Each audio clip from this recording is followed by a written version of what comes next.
Hey everybody, what's going on? And welcome back to the channel with the most hated guinea pig on YouTube. So as always, we're going to get into those wonderfully old retro discussions, going old school, talking about those franchises from years past that we love and hold dear. And we just can't get enough of. Because when you look back on these old franchises, you just think about all the wonderful times you had as a kid, whether it was during a holiday or whether it was just friends. Those feelings never go away. And you could always look back on fondness in that time and that period when you, with so much joy, totally and completely lost yourself in the immersion of those franchises that held you. As always, we are going to get started and we're going to introduce the people that we already have here with us tonight. Who else may be stopping by? We don't know quite yet, but we have JJ, Sith Lord, and Slasher McSplitter. JJ, go ahead and say hello to the people.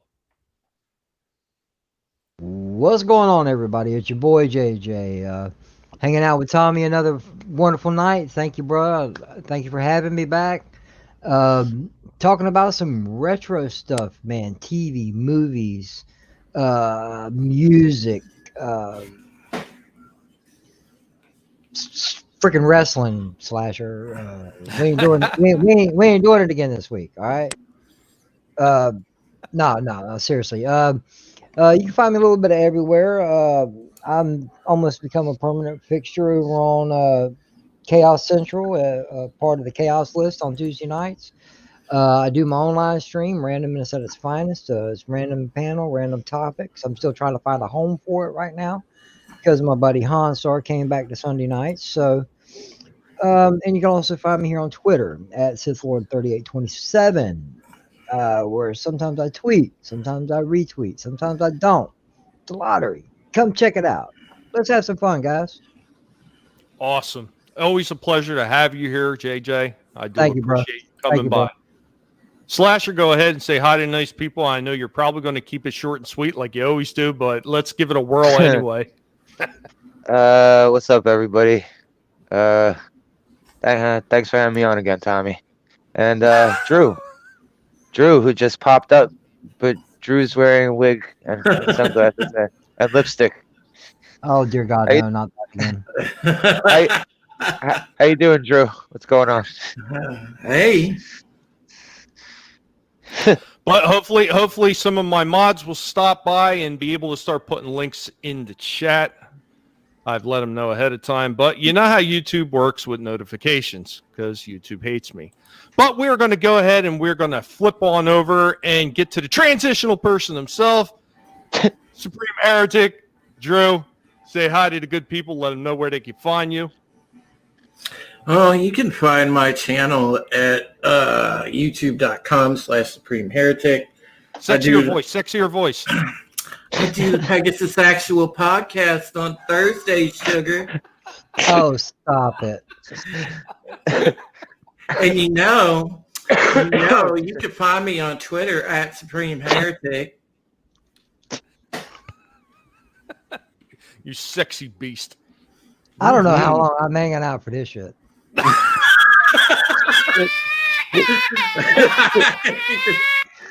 JJ's genitals are confused. No, not confused. I'm very much straight on. That's why I ain't hanging around for this shit for long. Good to see you. Good to see you, bro. Yeah, it's good to see you, man. You know, I'm glad to see you becoming regular around that Chaos Central, man. Well, they've been asking me regularly to be on the Chaos List, and they've already hit me up for the Rule of Three a couple times. So I figured if I can, make a regular schedule out of it, I can, talk to Chris and Danny and Anzo and, see what we can work out. Why not? It's something to do, right? And besides, it gets me out there more. Yeah, that's good, brother. We need to get you out there more in the spotlight. You got a lot to offer, and that's the thing about this community. There's a lot of people who ain't even scratched the surface of hearing their voices. Everybody knows you as being like, the chat rat and the all-star mod, but they don't know, like, man, you know a lot about a lot, so it's good. Oh, Hey, no, Curtis, no, no. Curtis YZ, thank you so much for doing that. Appreciate man.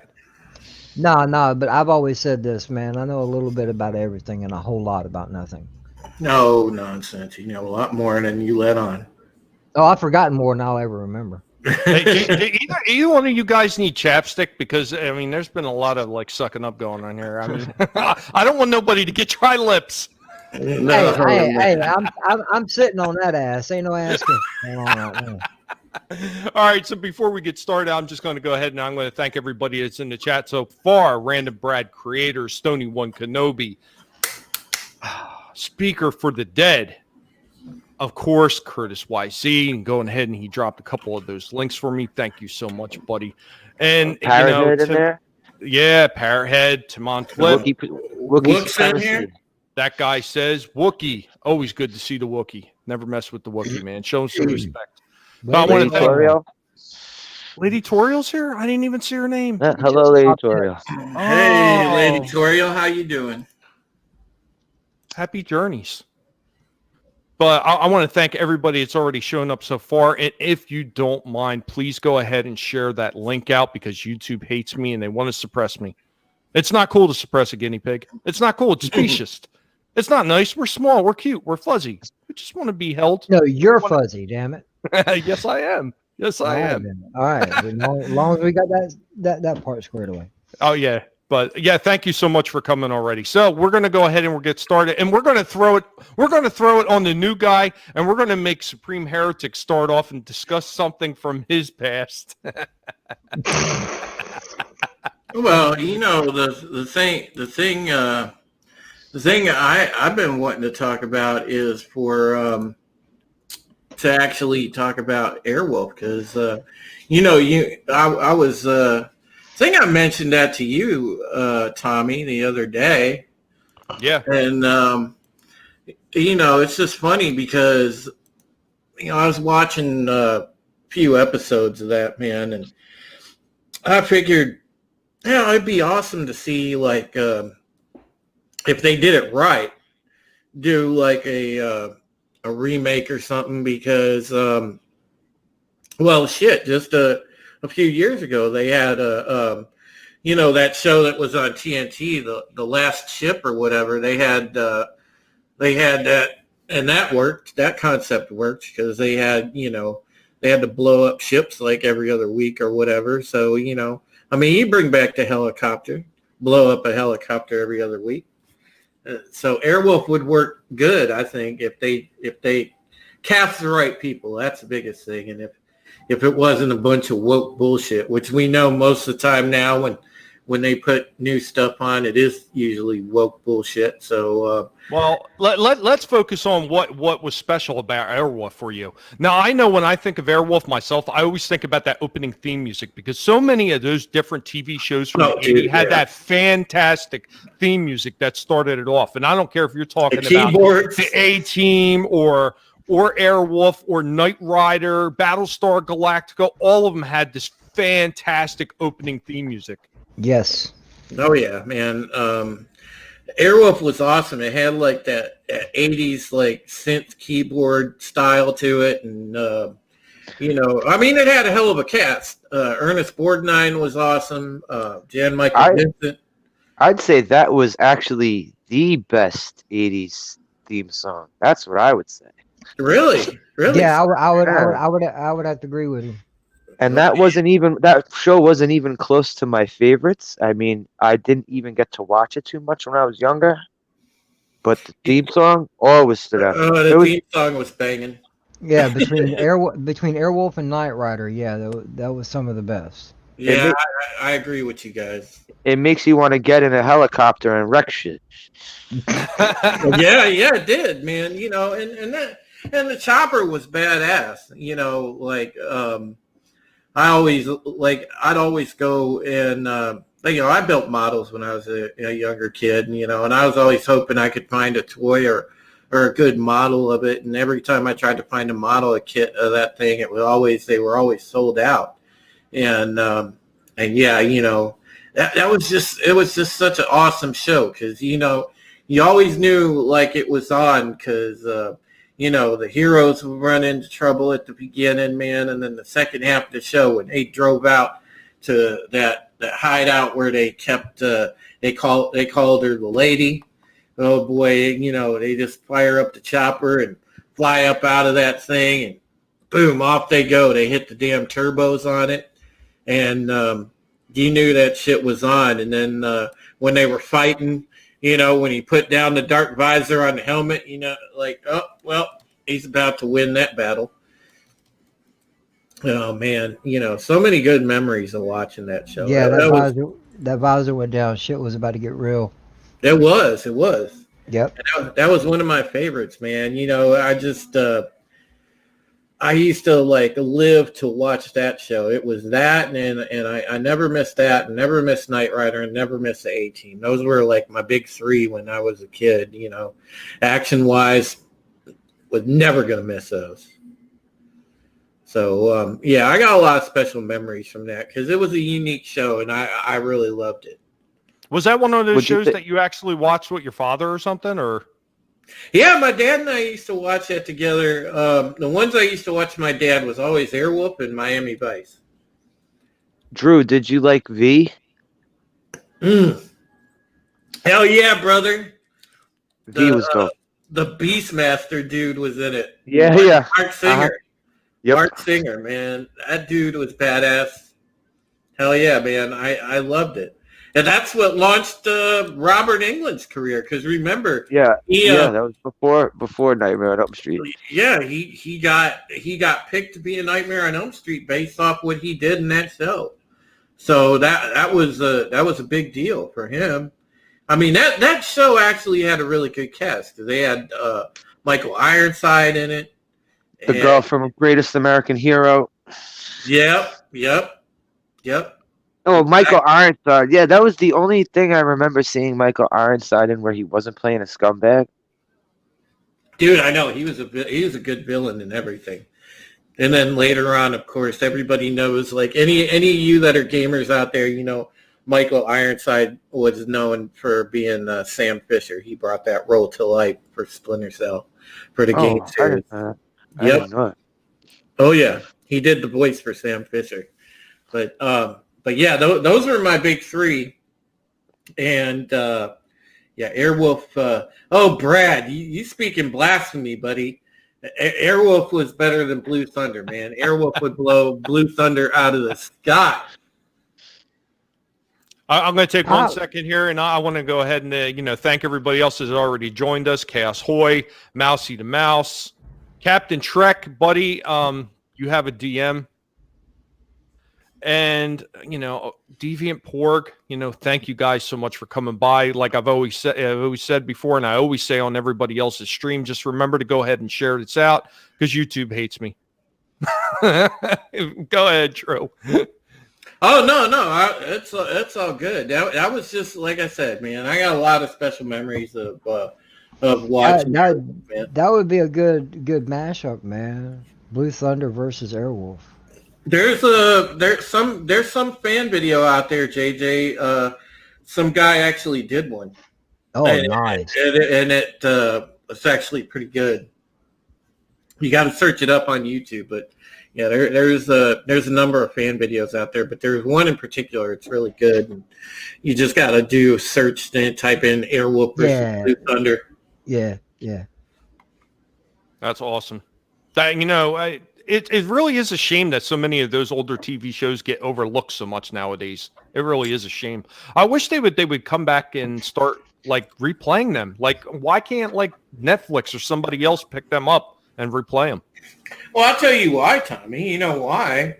Because in this day and age, they don't want people to learn values and learn heroism and what it takes to be a manly man. Those shows had a theme. They had actual heroes that you could look up to and everything else, man. Because like shit, like Stringfellow Hawk, the guy that was flying Airwolf, man, that dude was a fucking man's man. You know, he had that sort of kind of sensitive side for the ladies, but man, that dude was all business. And he was, you know, and he was like, he embodied the good values of being a hero.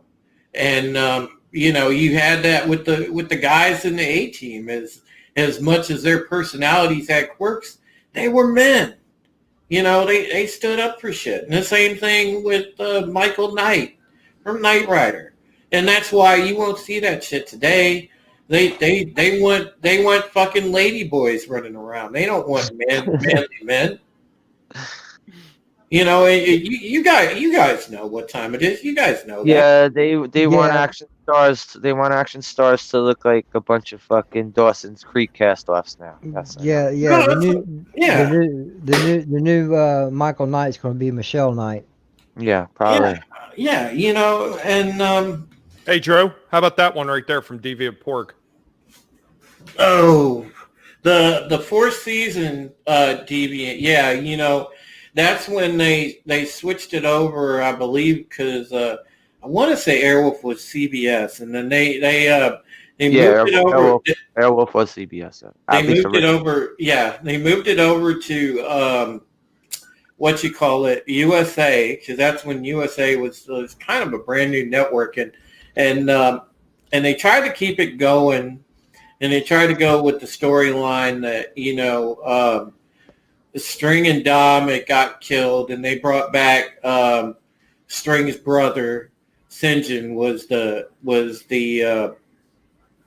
guy that was flying it, along with Dom's niece was helping out, and they tried to do season 4 of that, and the viewership just fell off because it got kind of like cheesy, and that was when they started to sort of, it was the advent of the early stages of CGI, so there was a lot of kind of cheating with the show, and it just didn't have the same vibe, you know, and their budget wasn't big either. They didn't have nearly the budget that they had with CBS for the first 3 seasons, so, you know, that's why season 4 didn't cut it, and a lot of the fans, like, they didn't like season 4 neither. It just wasn't the same, because once you ain't got Dom, and you ain't got String, and you ain't got you know, Caitlin, the lady that everybody liked in the show, yeah, it wasn't the same.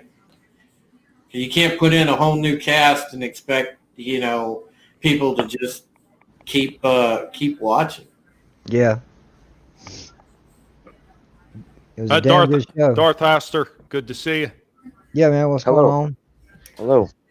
We got Cred Sox also. Hello, Ancient One. Hey, Willie Woodward. What's up, buddy? Willie, what's going on, man? Great to see you. Yeah, man, we got a banging chat tonight, and it's awesome. You know, Tommy, people like this show. Well, you know what? I mean, this is what I wanted to do. I wanted to talk about why we love these shows so much. And you're touching on like things like, you know, Michael Ironsides and all these different characters like we were talking about earlier when we were talking about the theme music. I mean, these are the kind of things that hold a special place in your heart when you're thinking back to these shows, or at the very least, you know, somewhere deep within you, you know, some kind of fond memory that you had from when you were a kid, when you were watching the show, or at the very least, some people, if they were a young adult.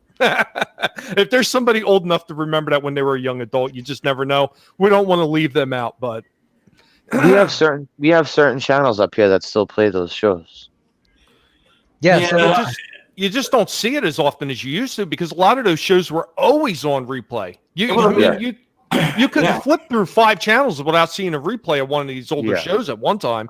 Now it just seems like it's a little bit harder to come by.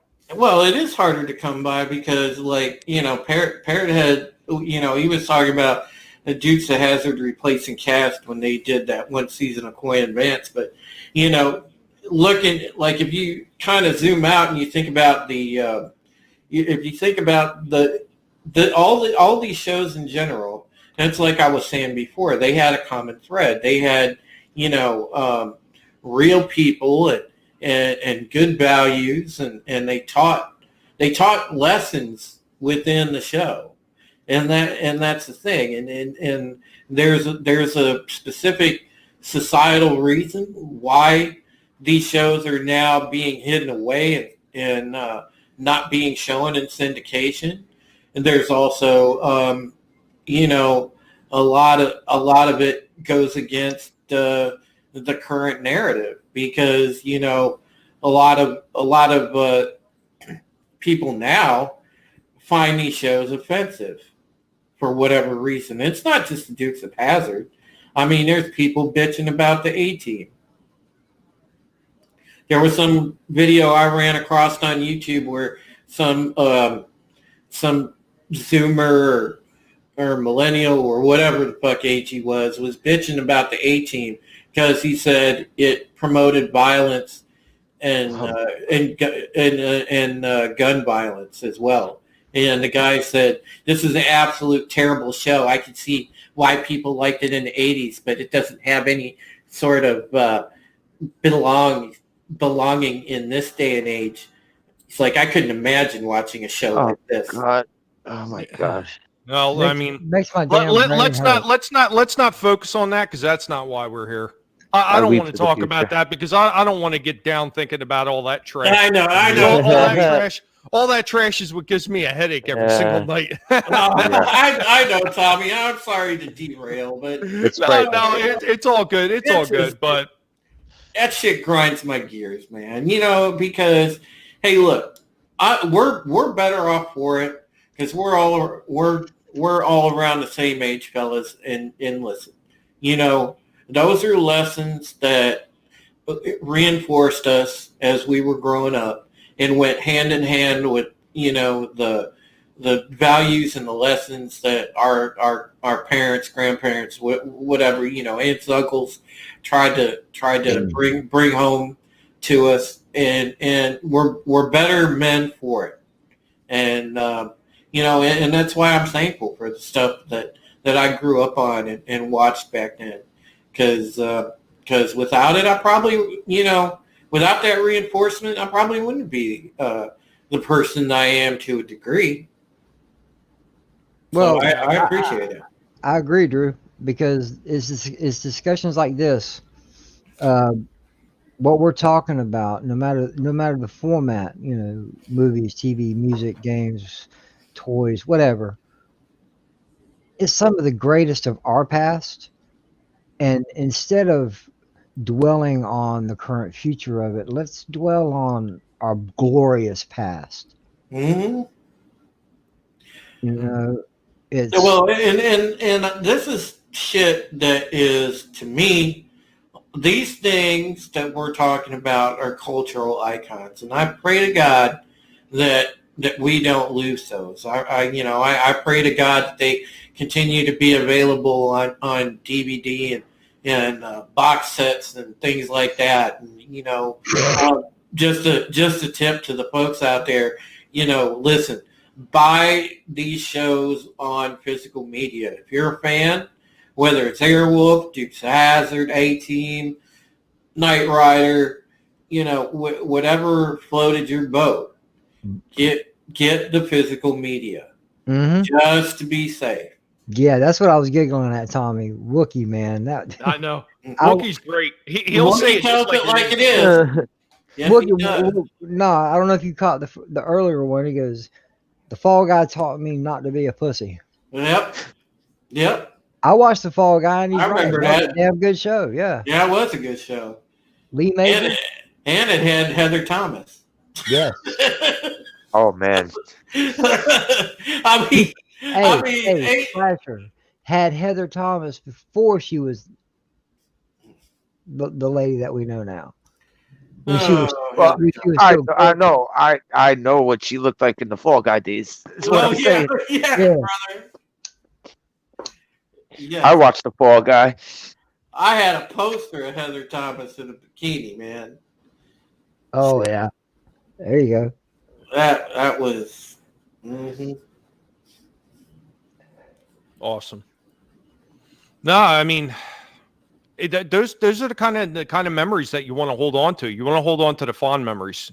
I mean, it's easy to get wrapped up in this on, you know, the hatred for the newer stuff, but I think it makes you lose sight of what's more important. And what's more important, at least to me, is remembering these franchises for what they were and what they will always be to me, especially.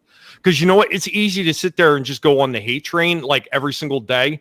But eventually that kind of wears you out and it burns you out. And it's better to get back to a place where you kind of almost reset yourself. You know what I mean? You get yourself grounded by thinking about what did you truly love in the past. And those are the things that are worth fighting for. And those are the things that are going to give you fuel. Because when you deal in just strictly hate all the time, it will burn you out eventually. Oh, yeah. You're exactly right, brother. Speaker for the Dead brought up a good one. Simon and Simon. And Rip. Yes. Shit. Yes. Yes. Remember those too. That was an epic. That was some epic opening music also. Mm-hmm. Simon and Simon, I loved it. You know, just like with Miami Vice. I know you mentioned that earlier. Jans Hammer did an awesome job for the show opening. But yeah, you know, I could sit and talk about TV all night because I can throw probably a few curveballs in there somewhere. You know, because we got the obvious ones out of the way. And well, there was one that you guys won't remember probably. It was I believe it come out in '87. There was a show, you know, and I like some of the old horror stuff too. And this was awesome because like it wasn't really well known, but there was a show called Werewolf. Werewolf. Oh shit! Yes. The dude when he was about to change it, he got cursed. And he had that like bleeding pentagram on his hand when he was about to change into the werewolf and shit, bro. Werewolf was one of the original when Fox became a network shows. That was one of the first shows that they started having. Dude, do you guys remember when they did a TV version of Teen Wolf?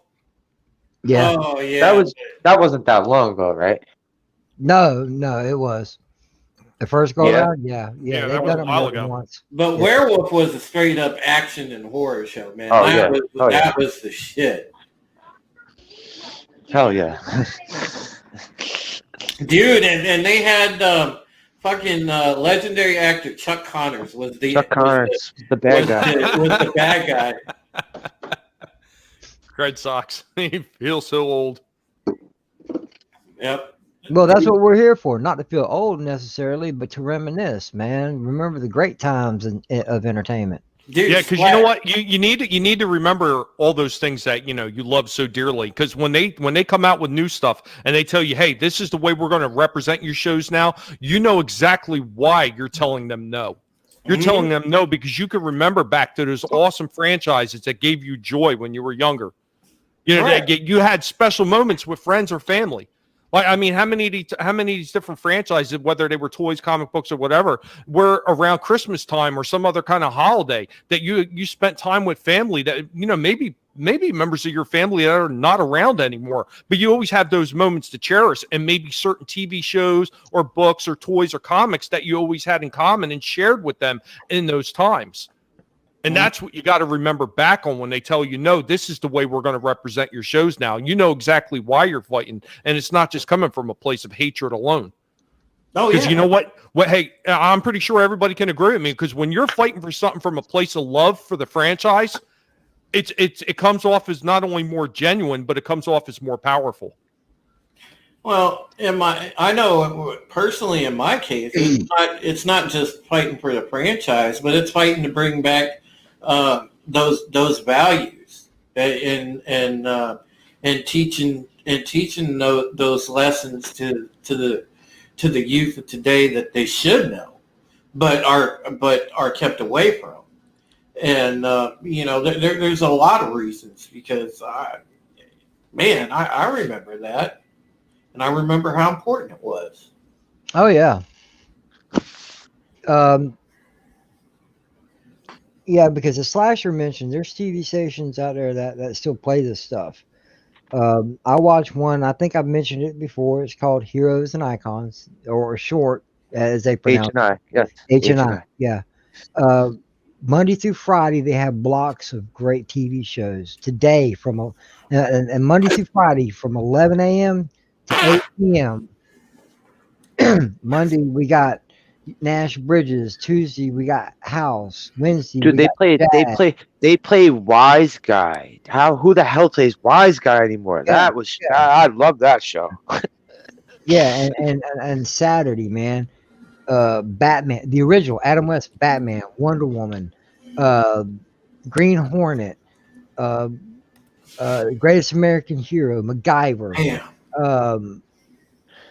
It's like, to me, instead of watching Saturday morning cartoons, I'm watching classic TV that I miss and I love. It's just there's a lot of great IPs out there. Mm-hmm. A lot of great IPs out there. I want to go ahead and say thank you to everybody else that's come by so far. Hello. Mando Merc, Keck 44, Hello, Merc. Latino Outlaw, Latino Slant. What's going on, buddy? How you all doing? Thank you so much for coming by. Please remember to go ahead and share that link out because YouTube hates guinea pigs. They hate us. They try to take our hay away. They take our carrots away. They steal our lettuce in the middle of the night. I can't tolerate this kind of stuff anymore. My people are starving, damn it. Please share the link. Get the word out, y'all. Let's listen. We've been celebrating milestones today. We were celebrating Culture Casino earlier. Let's get Tommy over 500 because if there's one guy that deserves it, it's Tommy. So let's get that word out. Let's get a nice little sub drive going for him and get him up over the 500 mark because this man deserves it. And this guy right here, I love Wookie. This guy, he kills me. I love him. Linda Carter kickstarted me in puberty. Yeah. God bless you, Wookie. God bless you when you're hairy. Well, her and Batgirl, the few episodes she was on from the Adam West Batman. Yeah, she was nice too. Yeah. I don't know, man. For me, it was the chicks from Charlie's Angels and Heather Thomas. All right, I'd say other than like reruns of when I was a kid, because I only got to see, Ginger and Marianne, Batgirl. I only got them to see them in like reruns. But all right, reruns are good too. Reruns are good too if it's your first but I'm time saying watching. like Priscilla Barnes on Three's Company. Yes. Holy shit! I watched an episode. The original Charlie's Angels, man, they was easy on the eyes. Well, no, yeah, them too. I'll tell you what, man. There's so many people right now in the chat, man. Thank you so much for being here. You guys are actually hitting it out of the park. I mean, seriously, with some of the things that you were saying, I am reading everything that you're saying as quickly as I can while I'm trying to keep up with this awesome panel. And you know what, Darth Astor, yes, I would love to get you a link out there, but unfortunately, I'm having problems with my Discord, and it will not let me open it up right now to be able to send a link to you. If Slasher was able to send you a link, or somebody else could, I don't have a Discord. Yeah, it's not letting me opening it right now. I mean, this is the problem. Is he on Twitter? Discord. Is he on Twitter? What's he want to get on the panel? Yeah. Oh, yeah, I can get it to him. Oh yeah, Cheryl Ladd was awesome too. Yes, Buck Rogers. Buck Rogers was an awesome show. Oh yeah, Aaron Nathan Gray. Game. Yeah, she's another one. Oh, Aaron Gray. Holy shit. I still don't know about that Nathan Game. I don't know about that. I think people give me a little bit more credit than I deserve sometimes. No, you are the man. Darth Haster, you got it, Barry. Bro. You are absolutely correct. Absolutely correct. Buck Rogers is the inspiration for the entire Star Wars franchise because George Lucas originally wanted to do a remake of Buck Rogers. That's how it started. And he couldn't do it. And that's when he wound up creating his own story. And that's how Star Wars was actually born. Yeah. Check your DM, Haster. That guy says, thank you. Thank you. RoboCop was made because Hollywood stalled multiple times on making a Judge Dredd movie. God damn. Thank you, Willie. There's a lot of stuff that ends up like that. Wookie says Cheryl Ladd was always his favorite angel. Yeah, she was nice. Mr. Okay. CCDV. Well, Hey, hello what's there. up? What's And up? look, you see that? You speak of the man, and then he shows up in the chat. Culture Casino. Yep. Hail, brother. I don't say hail very often, but you're going to get a hail from me. You know, you passed an incredible milestone today, and congratulations, my friend. Yep. Congrats again to CC on 700. Good job, buddy. Yeah, man. Congratulations. And we now have Darth Astor with us. How you doing? Hey, Haster. Hey, what's up, Doc? Hey, how is everybody doing on this panel? Tommy, Drew, thanks for getting me in here, man. Yeah, no problem. I got you And back. like I actually said, the whole entire inspiration for Star Wars was Buck Rogers and the Akira Kurosawa films. The Hidden Fortress, it was such an inspiration to Star Wars that George Lucas almost got in trouble for blatantly ripping off The Hidden Fortress.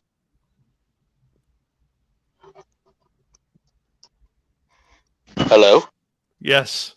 I'm sorry. I was reading the chat. I was waiting for somebody else to answer because you know what? All the love that they're giving Culture Casino with hashtag Cuddle Casino. It's amazing stuff. I love it. But what came out of it was, I think, some of the best movies in probably cinema history. Oh, yeah. Definitely where I started paying attention to movies anyway. He liked Flash Gordon too, but I could have swore he said he wanted to do a remake of Buck Rogers. Yeah, he was really he grew up watching the Flash Gordon serials, if I remember one of the interviews correctly. Yeah, that and Sinbad and other things like that back in the day. Those old school daily serials where they usually end on a cliffhanger. Does anyone Whatever here happened to the old cliffhanger ending? anyone Flash Gordon was remember another good this? one though. Remember this cartoon they did? Tommy, you might remember this. This cartoon they did in the '80s called Defenders of the Earth. Not one too many people talk about. When did it come I don't out? recall that. It was earlier that mid '80s. It was Flash Gordon, the Phantom, the purple suit guy, the Phantom. Yep. I like the Phantom. Mandrake the Magician. It was. Oh, it was I all those remember it characters. vaguely. I remember it vaguely. It didn't it last just- very long. No, it didn't. But I remember watching it because I was like into the Phantom at the time, and oh my gosh, just seeing the Phantom on the screen, like I didn't know was just who the enough for me. Phantom was. I didn't know who the Phantom was until that cartoon. I already knew who Flash Gordon was, but I had never heard of the Phantom till this cartoon. And then years later, they put out that fucking what was it, Billy Zane? Yeah, running man. I around in saw that that stupid movie. costume. Yeah, I saw that movie. Am I the only one that didn't think that was that bad? Nah. It was that bad. No, well, it was bad. But even It was back so in the bad day, it was good. Yeah, but even back in the days, bad movies were still good comparatively. I mean, take a look at Godzilla and what they're trying to do to Godzilla now. I've never watched a Godzilla movie. I never could get into it. Hey, CJH, how's it going? I didn't mind the newer Godzillas now. The oh god, that one that they had, the 90s one was awful. Oh, the one with Matthew Broderick. Please. Yeah. It was so Throw that in the dumpster fire with the Disney Star Wars franchise. We won't speak of that. Yeah, no. Okay. I No, made no, sure no. not to see that one. I made sure No. not to. What was it? 1998, I think. Yeah, oh yeah, Godzilla 98. Yeah, that was No, bad. since you brought up the D word, so let's just go ahead and continue with that for a moment. There was a lot of great content Disney came out with. Good classic content for what I'm not talking about the cartoons, man. Everybody's seen the cartoons, yeah. Most of them are wonderful, but I'm talking about their actual live action movies. Tron, The Black Hole, Flight of the Navigator. Yes, Flight of the Navigator. You know what I'm saying? Let's go back a little bit further. Cat from Outer Space, the Witch Mountain series. You know, Disney put out some great stuff back in the day. I don't know if anybody remembers this old Disney animated classic, but I love this movie, and it's called The Black Cauldron. No, Yeah. I thought you were I gonna remember say. that. I thought you were gonna say the Black remember Hole that. from '79, and I love that movie. Now, Yeah, I own Black Hole, Flight of the Navigator. I have hard copies of all that shit because that was some great shit. I finally got me a copy of The Black Cauldron on DVD, and I don't think I'm ever going to find it on Blu-ray. Original Dark Crystal was not bad. Yes. Not bad. Yeah, I like that. I thought that was one of the best things that Jim Henson has made before his death. Thank you, Astor. I was about to say the same thing because that right there Yeah. was Henson's defining moment. Yeah, so Willie says he hadn't seen Tron in a long time. Apparently, according to his mother, he hated that film when he saw it. You know what? There are certain movies that maybe when you see them when you're younger, you might hate them at first, and then you go back later on because you kind of remember when you were younger seeing it, and you might see it differently later on. So it could still fall under those moments from the past of something. Yeah, maybe you didn't like it at first, but when you went back later on because you seem to remember something about it, it may strike you later on. I mean, that's like certain foods. Like, I mean, how many people there's a certain food when you were a kid you couldn't stand it and you would almost like vomit at the thought of eating it. Like when I was younger, I hated rice. I hated the texture. I hated the smell. I could not stand rice. Me But when too. I got older, I loved it. I loved it. I was like that. I know exactly what you're talking about with dried beans, you know, lima beans, black eyed peas, butter beans, you know, stuff like that.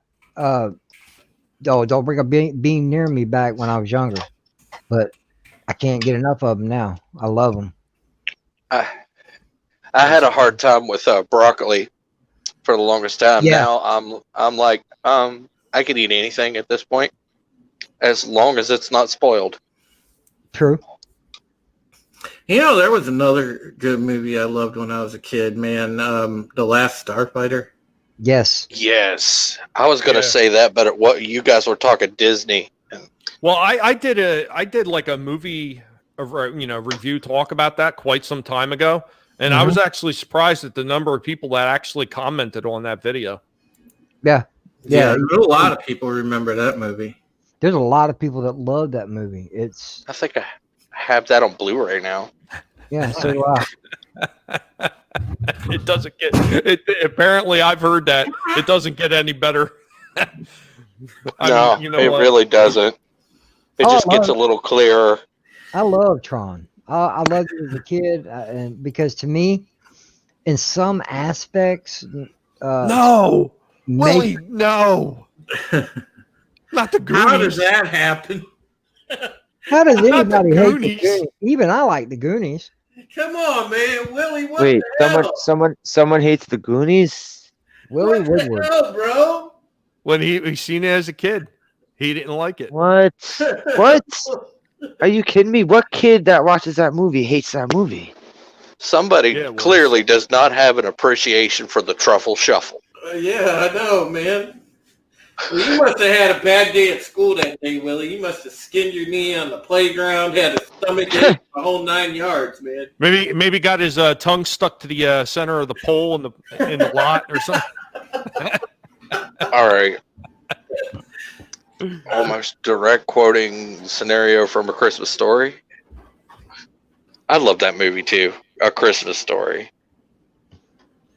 No, it was classic. It was almost an instant classic, quite honestly. It was. gets in- It it gets- was. It gets annoying that is. they have to play it for 48 hours on 2 different channels, though. That gets on my fucking nerves. At one time, it was like maybe about 5 different channels that was playing it over and over Good and God. over again. Good God. Good God. I think I watched that and The Nightmare Before Christmas like at least twice a year. You know what, Willie? I don't know about that, quite honestly. And this is why I'm gonna tell you why. Yeah. Hold on, I'm sorry. Don't forget to drink your Ovaltine. Yes. But you A know what? crummy commercial? When I Son was of a- younger, I went to not only see a lot of horror films, but I seen like other films, like kids' movies and everything like that too. And my mother was a huge, huge Alfred Hitchcock fan, and one of her favorite of his that she liked was the Psycho series. I had to go with her to the theaters to see every Psycho movie from part 2 on. I also was going out to see all the Friday the 13th, the Nightmare on Elm Streets, the Halloweens. I was seeing all those films. But I want your mom. I could still go back and watch some of the kid shows and still enjoy them. Even to this day, like I know it's not that old, but when they had the what's the one with Tom Hanks, the animated one, or the Express one, the Polar Express. Polar Express. I tell you what, I seen that when I was much older, and I still like that. It has nothing to do with me watching a bunch of older or darker or more adult themed shows. If something is decent enough and has decent enough premises, whether it's a kid's movie or not, I'm going to enjoy it. And that was one of the ones that I actually enjoyed it because I liked the story. That movie was very endearing. So, Tommy, your mom was the one that took you to movies all the time? You didn't go with your pops? My dad took me to the sci-fi stuff more than anything. That was my see- dad. He always took me to the sci-fi stuff too. It was But- like If, he even if my said dad I was gonna, went to go see Tron back in the 80s. That would have been 1982. I probably would have been 2 years old, and we probably would have rode in that Dodge Charger that I mentioned in the chat. see, when I was a kid, if I was getting taken to R-rated movies by my dad, there had to be gun violence. He didn't want to see no Freddy on the screen. He didn't want to see no Michael Myers on the screen. He wanted Schwarzenegger shooting holes in people. He wanted buildings exploding. He wanted like people shooting rocket launchers at helicopters. He wanted that sort of stuff.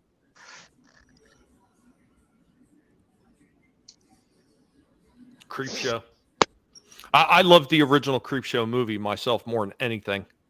I liked the first 2. Did they make more after that? I just remember the first 2 movies, and I think they might have had like a TV show or something, like maybe a short-lived one. I think they Was just started it last year, right? Didn't they just start doing that? Yes. Wasn't the original Creep Show one of Stephen King's pet projects? I can't remember if he had anything to do with it or not off the top of my He's head, to in tell you it. the truth. He's in it. He's in one of the skits. Is he? Oh, that's right, the Yeah. meteorite one. He's the meteorite guy. Yeah, the Yes. meteorite one. Yes. I almost forgot about that. Yeah, He that's also him. wrote The Raft, Mhm. which was in That was part Creep 2, Show. right? That Yeah, one I was believe part so. 2? Yeah. But we're going to move on. Drew, awesome discussion. We're going to move on to, let's see. Last week, I want to say we're going to go with JJ this week. JJ, what do you got? Really? Do you have anything this week? Because if you don't, it's okay, bro. Oh, I have a few. I always have a few things up there in my empty noggin, but it's. It was a question I've been wanting to ask you about one of the videos you did because it's a slight topic I wanted to talk about. When you started the Transformer line, some of the toys I seen in there. Is that stuff you personally own? Which Transformer video are you talking about? Like Megatron. Oh, the Megatron one where I showed Megatron and Optimus Prime and all that. Yeah, I have all those. Those are legitimately me actually transforming them. Oh, dude, let me tell you what, man. I love the cartoon, of course. What young boy didn't? If you didn't, then there was something wrong with you back then. Oh, I didn't because I just didn't get into it. I was just I was preoccupied. There's a lot of stuff I missed. I was preoccupied Oh, with other shit. how's it going, Sporking? Good to see you, Scotty. There was a lot of stuff that I got into later on. Snow Dub. Man, the link is in the panel, man. Go What's ahead and up, grab Snow it and Dub? jump in. How you doing, Snow Dub?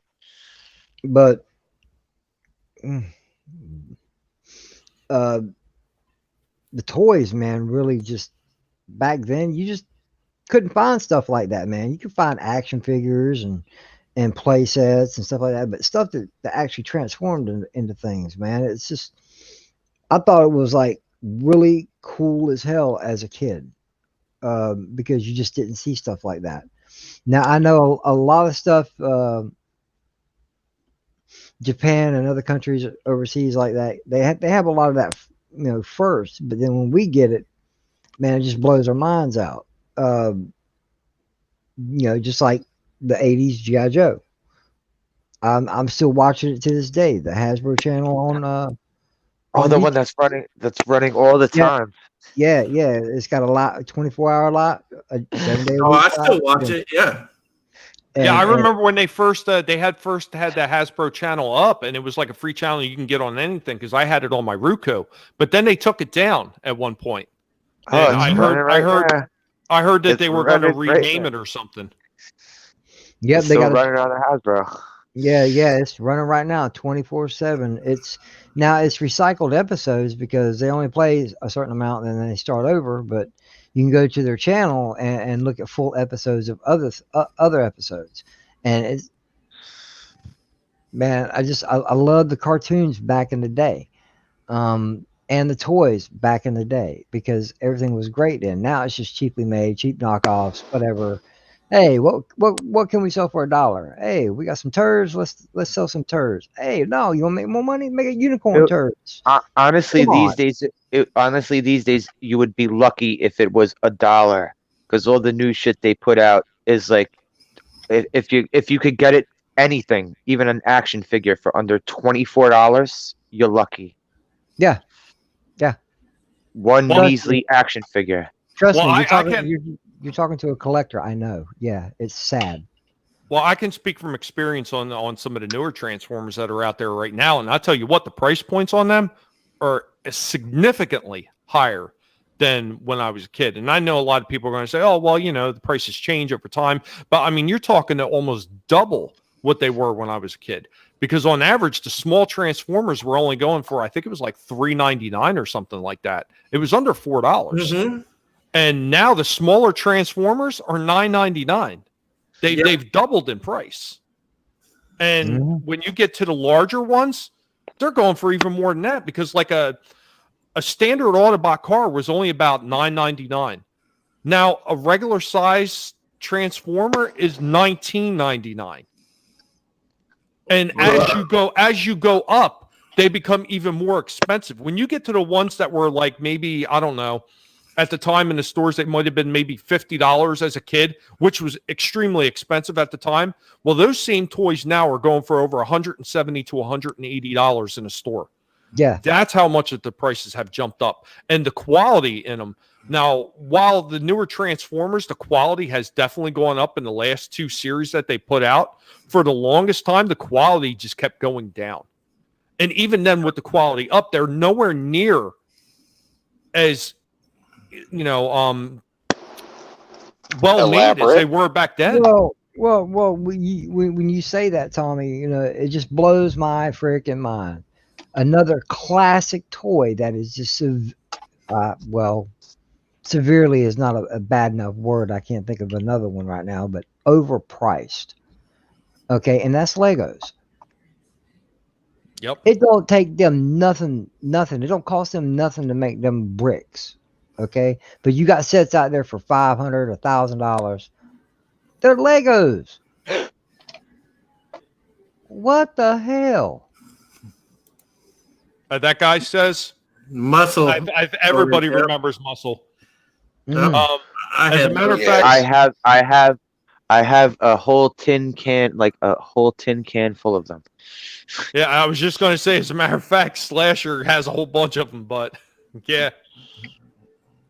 I used to have a whole bunch of them, but then my beagle got loose when I was a kid and shoot a whole bunch of them. Oh, damn. Yeah, my mom and dad raised beagles. What were those ones? The homies? They were made almost like the muscle, the homies. Yeah, figures? but those were Yeah. 90s, right? Were those 90s? Yeah. But that guy says I missed the quarter machine toys, and it made me think of homies. There was a lot of cool quarter machine toys when you think about it. They used to have, in my neighborhood anyway, they used to have these cowboys, but you had to like put the accessories on the cowboys before you put it together and put them on the stand. Like all his body parts were separated, and you had to put them together kind of like a puzzle. I remember Yes, those. Scotty. Yes. They were solid. They were solid colors. They started off in pink. Later on, they started releasing them in like red, yellow, blue, but they were all solid colors. Purple. Yes.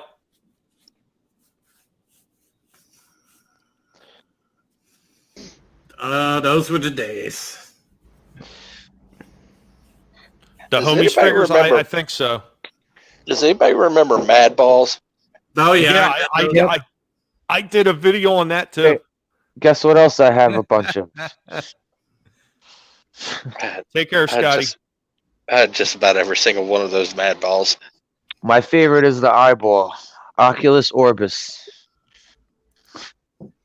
Oh, wow. Yeah, I had the baseball one, and then there was another one. Yeah, I had the baseball one too. I had a few of the action figures. Those ones those ones are awesome. Where they have it was like you press the button and their head goes flying off, Yes, right? and their head flew off. Yep. Oh yeah, I used to see those in the stores. I was like, but I'm here to buy something else. That was a lot of my problem. Those things are awesome. How would you not like them? Yeah, you know what, Bone? I feel you. I feel you right there. There's a lot of the ones that I had from a kid that they've been stolen, and what I have now is actually replacements that I've recollected over the years before I became broke. I think part of my recollecting is probably part of the reason why I wound up being broke. I would have to agree with you on that. Yes, it they happened. do. They It do happened. still have the machines around. Well, at least they used to. The last place that I remember seeing them before they went out of business was Toys R Us. Toys R Us still had those machines. I don't know who else does. The quarter Yeah. machines? Yeah, you don't see as many Really? of them now. Yeah, they used to right You don't see before them they anywhere. closed up. Yeah, right before they closed up, Toys R Us still had them right at the front of the store. They used Remember to have them. some of them you had to put 2 quarters in? Yes, The bigger ones? side by side or back to back, all depending Yeah. on the machine. Uh-huh. My pet monster as well. Oh, I didn't have any of those. Yeah, I didn't get it. I Aren't we don't know if talking My Pet Monsters on my stream, Yes, Tommy? yes, we were. But Oh, those were fun. I kind of Yeah. like the way they had the little handcuffs. and they would break. Yeah, I thought that was cool. Like that was like one of the neatest things when I was a kid. Yeah, I didn't really get into much of that. My thing back when I was a kid was Star Wars and G.I. Joe, as far as toys. Ships, figures. What about He-Man and Thundercats? No. I like No? the show, but not the toys. Goddamn, CJ, you're really showing your lack of age. Bionicles. Yeah, you're definitely showing your age there. Yep, those Yeah, machines it were is. always next to the mini rides, man. Oh, you guys remember, like in places like Kmart and all those places, Yep. they always had those little mini rides outside the Yeah, the store. horsey. Yep. The horsey. You know what, man? merry-go-round. Here's Or another a thing. rock- Do you guys I remember? remember or a rocket ship.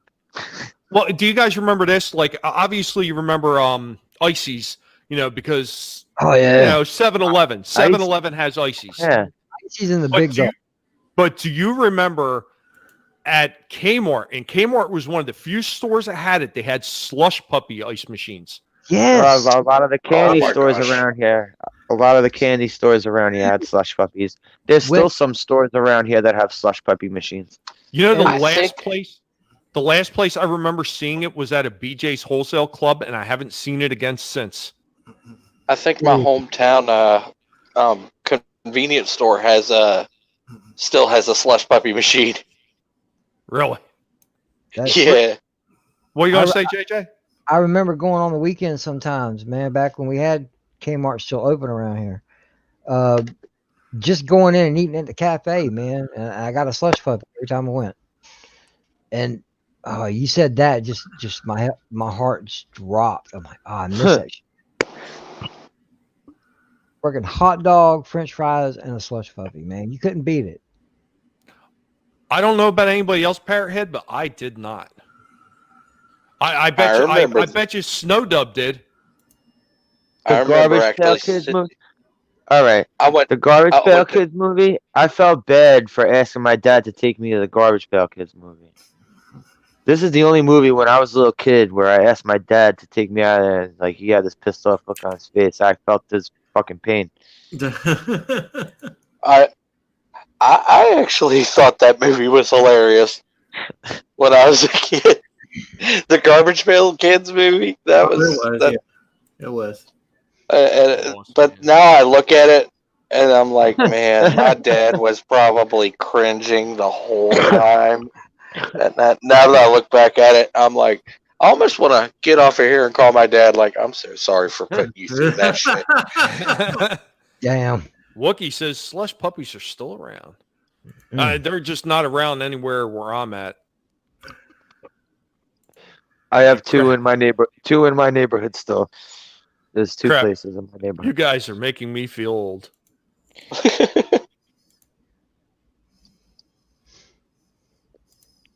7-Eleven down the street from where I live has one. Has one what? An They have ice probably- Slurpees.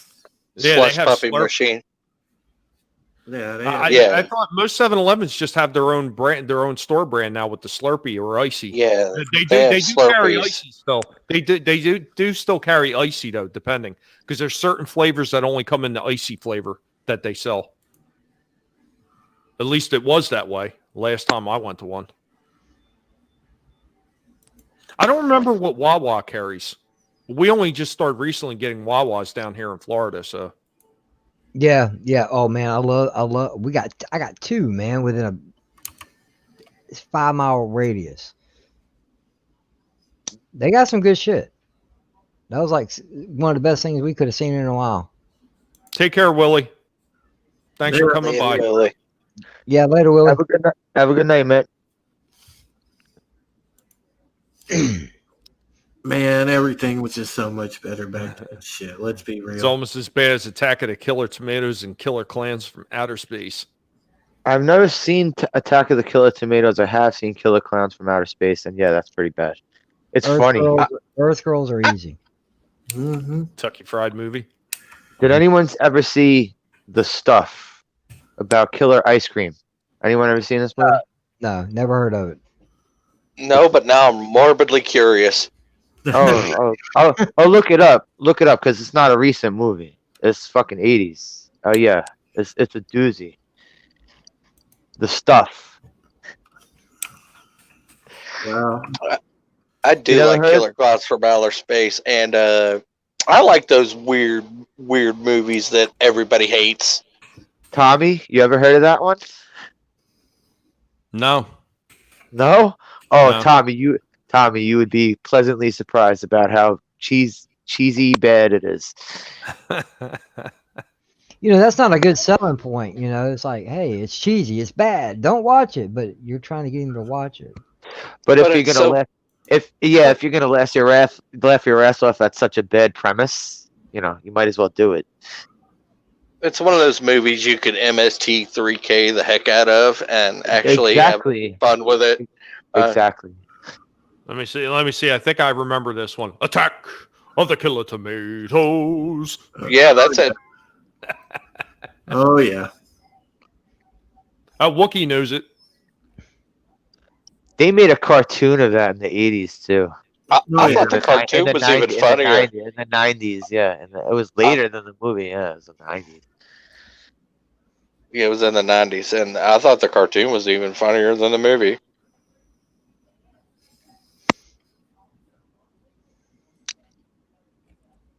See, Wookiee knows the stuff. Yeah, He knows of that movie. I said that a minute ago. Where Oh, were shit. you?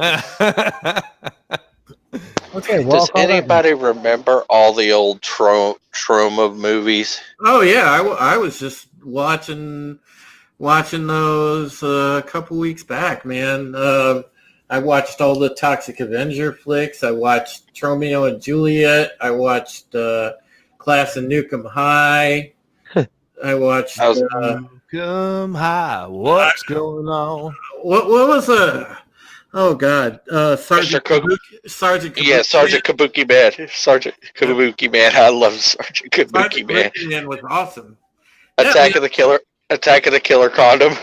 Yeah, there was a lot of like funny ass trauma movies, man. They were great. Surf Nazis Must Die. Yeah, that's a good one too. Oh, my God.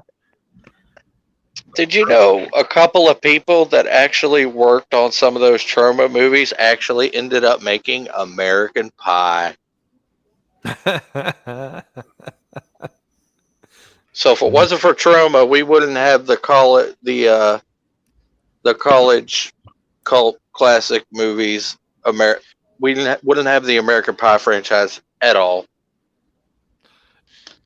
That guy says yes. There is actually one great remake that I can think of off the top of my head, and that would be the '80s Thing. Never saw the original. The black. I remember. And white, you mean, I right? remember. Yeah, I remember it. I don't remember it being that good, but I remember the remake of the Thing being pretty good. I also never saw the black and white Fly. What about Invasion of the Body Snatchers? I saw the original. Wow. Hell yeah, I've seen the Is original. that also when they redid that in the 80s too, right? Yes. No, they redid that in the 90s. It was called the 90s. Faculty. No. I Invasion of remember the that one too. Invasion of the Body Snatchers was redone in the '80s, and it had oh God, I can't think of his name now. He was in Animal House. He played the teacher. John Belushi? No, he played the teacher. He was the teacher with the apple. Oh, I don't know why I'm blanking on his name. Somebody in the chat will know it. God, why can't I think of his name? What did he look like? Maybe I could. I don't know. Older white guy. Yeah, I'm terrible. I'm a bad judge. You know, white people all look the same. I don't Yeah, not wrong. Donald Sutherland. Yes, Donald Sutherland. Thank you. There it is. Airhead. Yes. I was just getting ready to look it up too. Yes, Donald Sutherland. He was like one of the big stars for the Thing when they redid it in the 80s. And he was also in MASH because he played Hawkeye. Yep. Yeah, that's right. Donald was Hawkeye. You know, I've never seen the MASH movie. That's a good movie. I did a review of that. If you want to get the breakdown of what basically it's like, I did a review on that. It doesn't really give a whole lot of spoilers away or nothing, but it kind of gives you an idea of what you're going to get if you decide to watch it. It is definitely worth the watch. It's not exactly even, you know what? It's not even close to the TV show. They're completely two different animals. Now, is the movie serious or is it a comedy? The movie is more of a dark comedy. Okay. Serious wartime with some comedy added into it. Yeah. It's kind of it's like a cross between that. You know what I mean? Like it's got the serious elements, but it's got like the dark humor in there as well. So it's, the TV show was a lot lighter, in my opinion, with the comedy. Not to say that there wasn't some serious moments, but it was definitely a lot lighter in tone than the movie was. Yeah, because TV's always been more heavily censored in the past. Oh, was that 78? Random? I thought that was 80s. It's 78. Oh, no wonder. That was a little before my time. I really thought that was the 80s. I thought it was like 80 or 81 or something. Yeah, and you know what the funny thing about that MASH theme music? It was created by the director's son. And the director's son made more money on residuals from that music being played in the TV show than his father made for making the MASH movie. Damn. Wow. That is absolute insanity. I bet you that drove him absolutely nuts. The boy outdid him.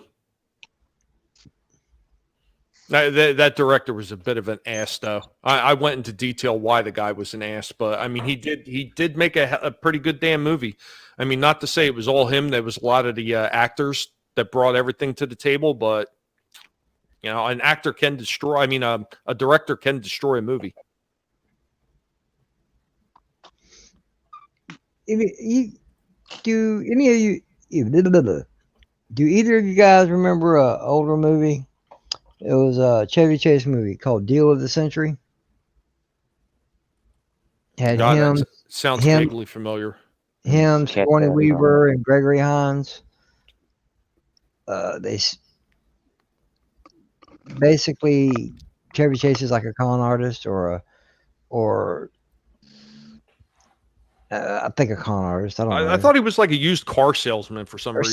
something off the wall. It's been a while since I've seen it, but the end result is Gregory Hines is a pilot. He goes up after this prototype automated flying killing machine type thing, and he had to chase it down and shoot it down. That was the end result of the movie, but it was a great campy movie also.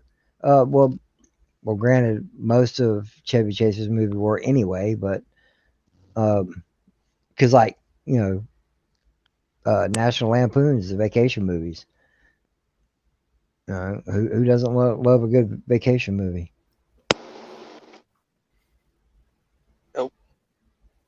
Nope. Oh, I got a super chat. Uh-oh. Ancient One, super chat.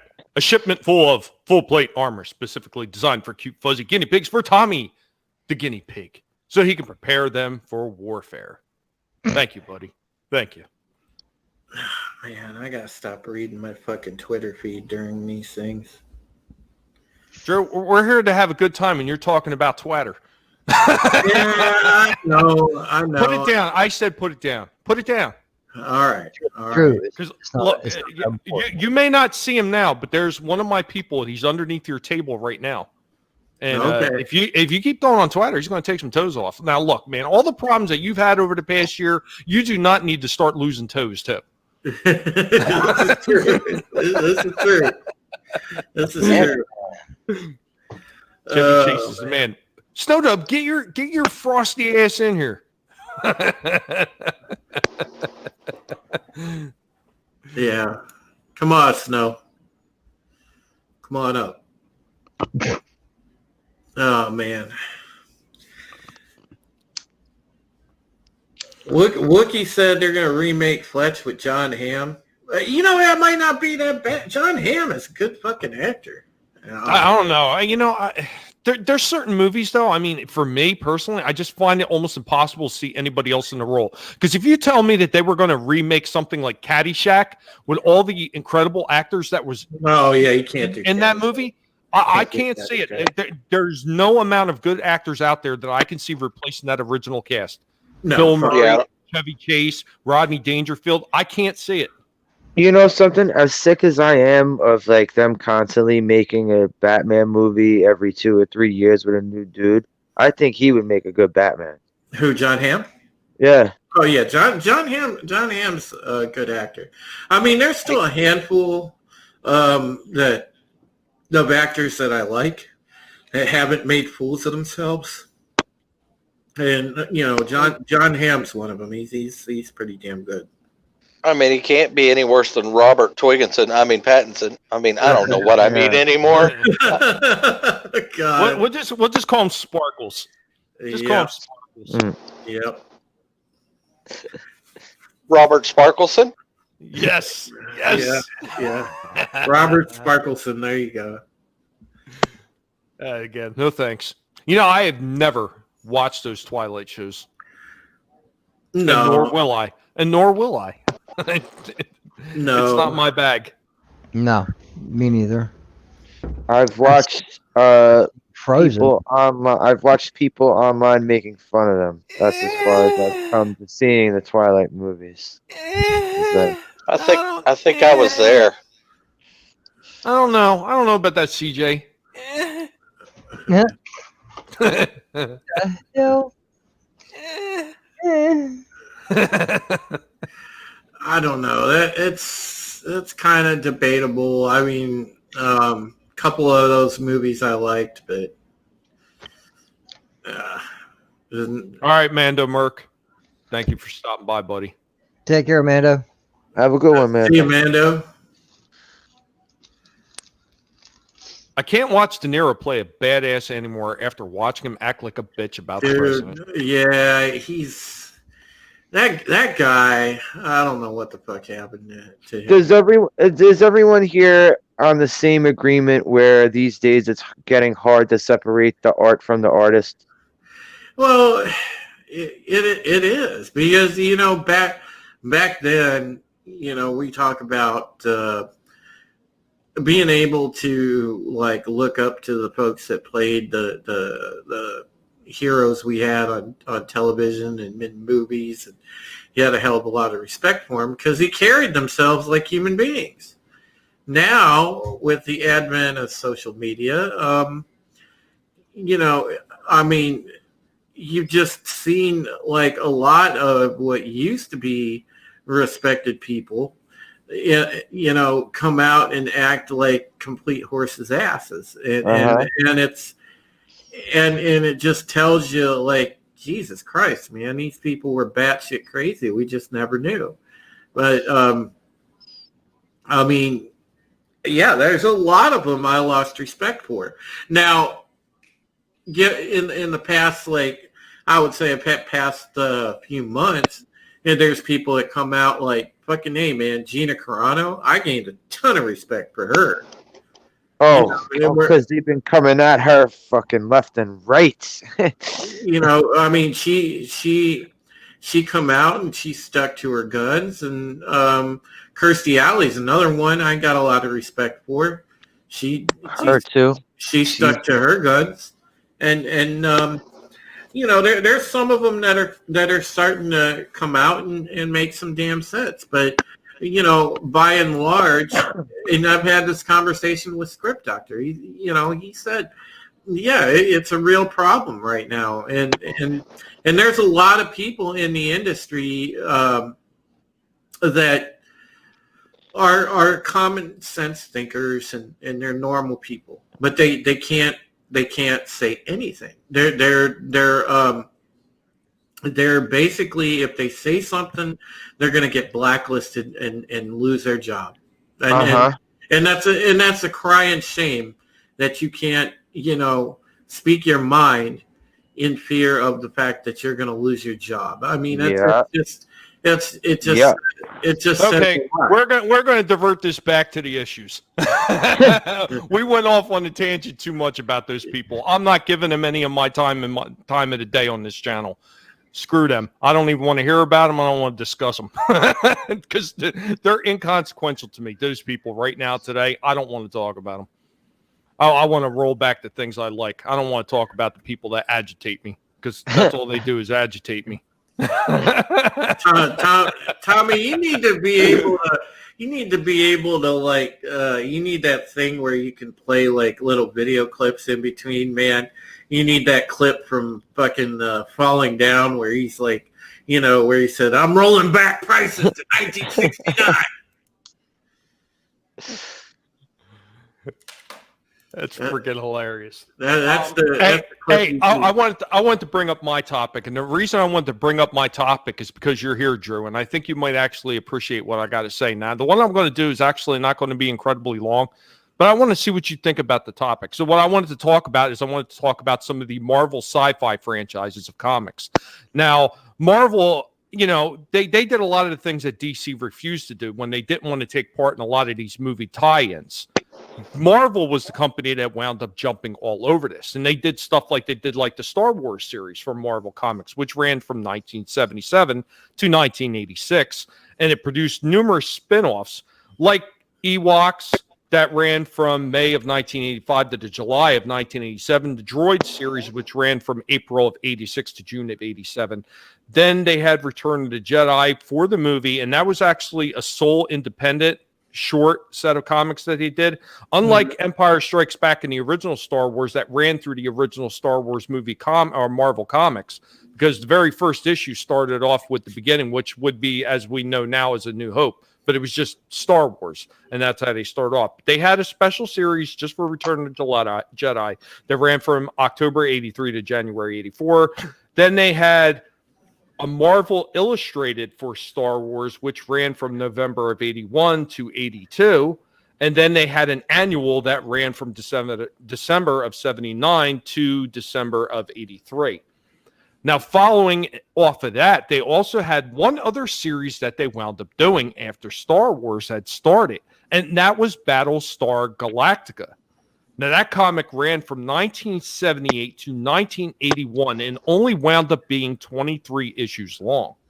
Mm-hmm. I actually have 2 of them left, and I'm going to see if I cannot bring them up right now.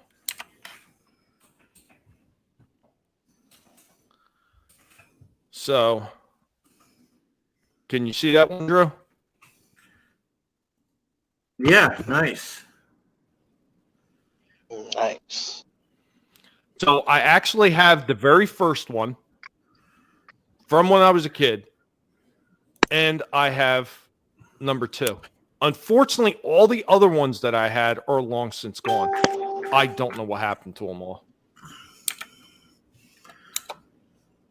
Well, Have you ever seen those ones? Because yeah, I've seen them. I remember that they had the comics. Now, now the 78 TV series I watched the one season, and I hate to admit that I also watched Galactica 80, but the comics were actually pretty good. Now, I read some of them. I don't think I ever owned any of them, but I did read some of them. They were okay. I thought they were done pretty well. They got a little bit more gritty than what they would show you on the TV show, which I appreciated about them because it covered it covered a lot of things that you didn't see in the series, and like Cylons actually killed people and stuff, and you saw it. This is like, it was pretty dark. But I think that was probably one of the things that was missing from that TV show. Could you imagine if they could have did back then with Battlestar Galactica on TV, if they could have made it more like how the comic books was? mm-hmm. If it would have had just a little bit more of a grittier edge to it, do you think that series might have hung around a little bit longer? I believe it would have, because hell, man, cowboys have been killing Indians for years. What's the problem with a Cylon killing somebody? Yeah,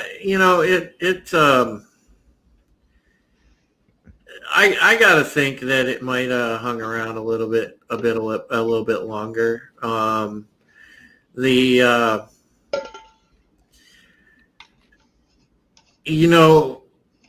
think when we had the new show, it took it to another level. It had that kind of real world consequence type deal that was missing in the series, because the series had a lot of camp in it, and it was great for being a kid at the time. But when you see watch an episode of the newer shows, it thrusts you into real believable life, and there's consequences, and there's all kind of shit. Yeah, it's in a much darker tone. Yeah, and I think had they had that originally as a factor in the old show, to kind of go alongside the comics, yeah, it probably would have stuck around a little bit more. But see, they didn't do television that way then. It was very, they tried to keep it pretty fairly family friendly. No, well, even MASH, with some of the darker elements that it had in that TV show, there was just so much humor in it that even though I wouldn't call it a straight up comedy, it was more of a comedy than it was a drama. Yeah. And me personally, I loved MASH when I was a kid. I didn't have to wait till I got older to like that show, but I was a little weird as a kid anyway. So, could you imagine? I was like that. I was like that with Welcome Back, Kotter and Barney Miller. Oh, I loved Welcome Back, Kotter, and Barney Miller too. That cop show, man, that was awesome. I love that. I was like that with the Honeymooners. I would like, if my parents were asleep at night, I'd sneak out to the living room, go on the TV, and watch the Honeymooners. So you might remember T.J. Hooker. Yes. Oh, yeah, absolutely. Absolutely. How about BJ and the Bear? Yes. So, there's something about that story of a man and his monkey. I mean, yeah. You ain't right. But he never spanked him. Let me tell you something, JJ. Or My mom used to tell me all the time that I wasn't right, and I would tell her I'm not exactly left either. Oh wow. Jesus. I used to piss her off so much with that. Oh yes, I've been looking for this on freaking DVD. Night Court. Yes. I loved Night Court. Oh man, Oh, yeah. that was like one of my favorite sitcoms back in the day. That's another one you have Anyone to watch search Jason? Wookie asked, did anyone watch Jason of Star Command or Space 1999?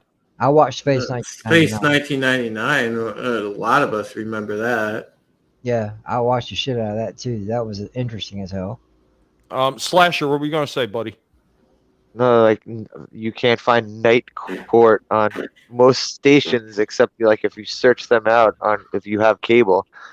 Like, it's not going to be on USA or Showtime or TNT or anything. Yeah, another one I used to watch that came out right around the same time was Cheers. I wasn't a big Cheers fan. Well, you know what? There was something campy about it that I liked. I liked it. I wouldn't say it was the best show on TV, but I liked the show itself. I thought it was interesting enough. I thought some of the characters were interesting.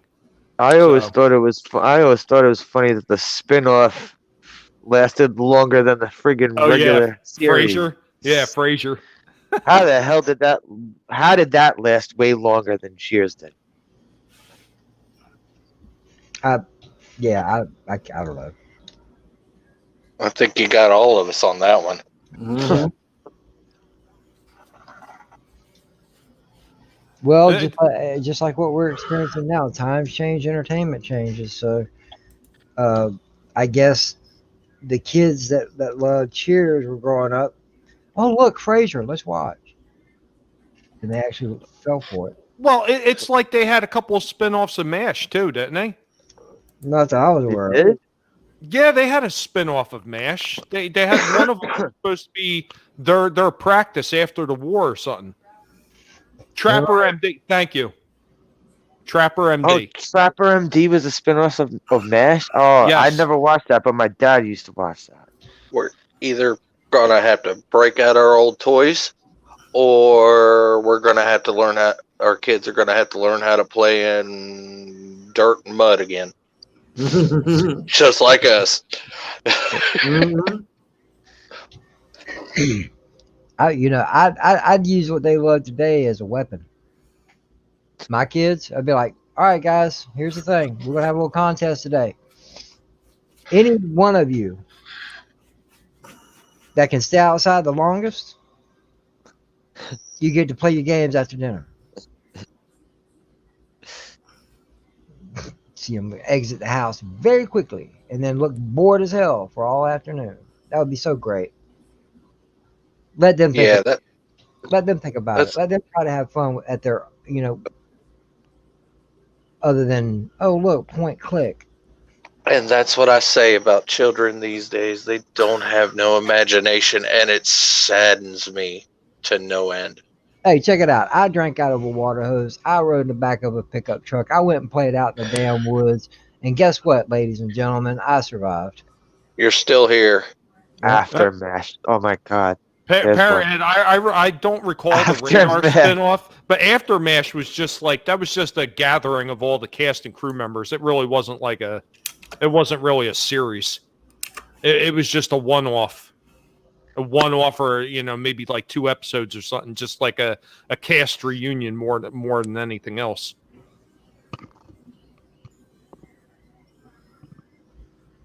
No, my mom and dad used to tell me when I was a kid, why don't you go play in traffic or something? So I did.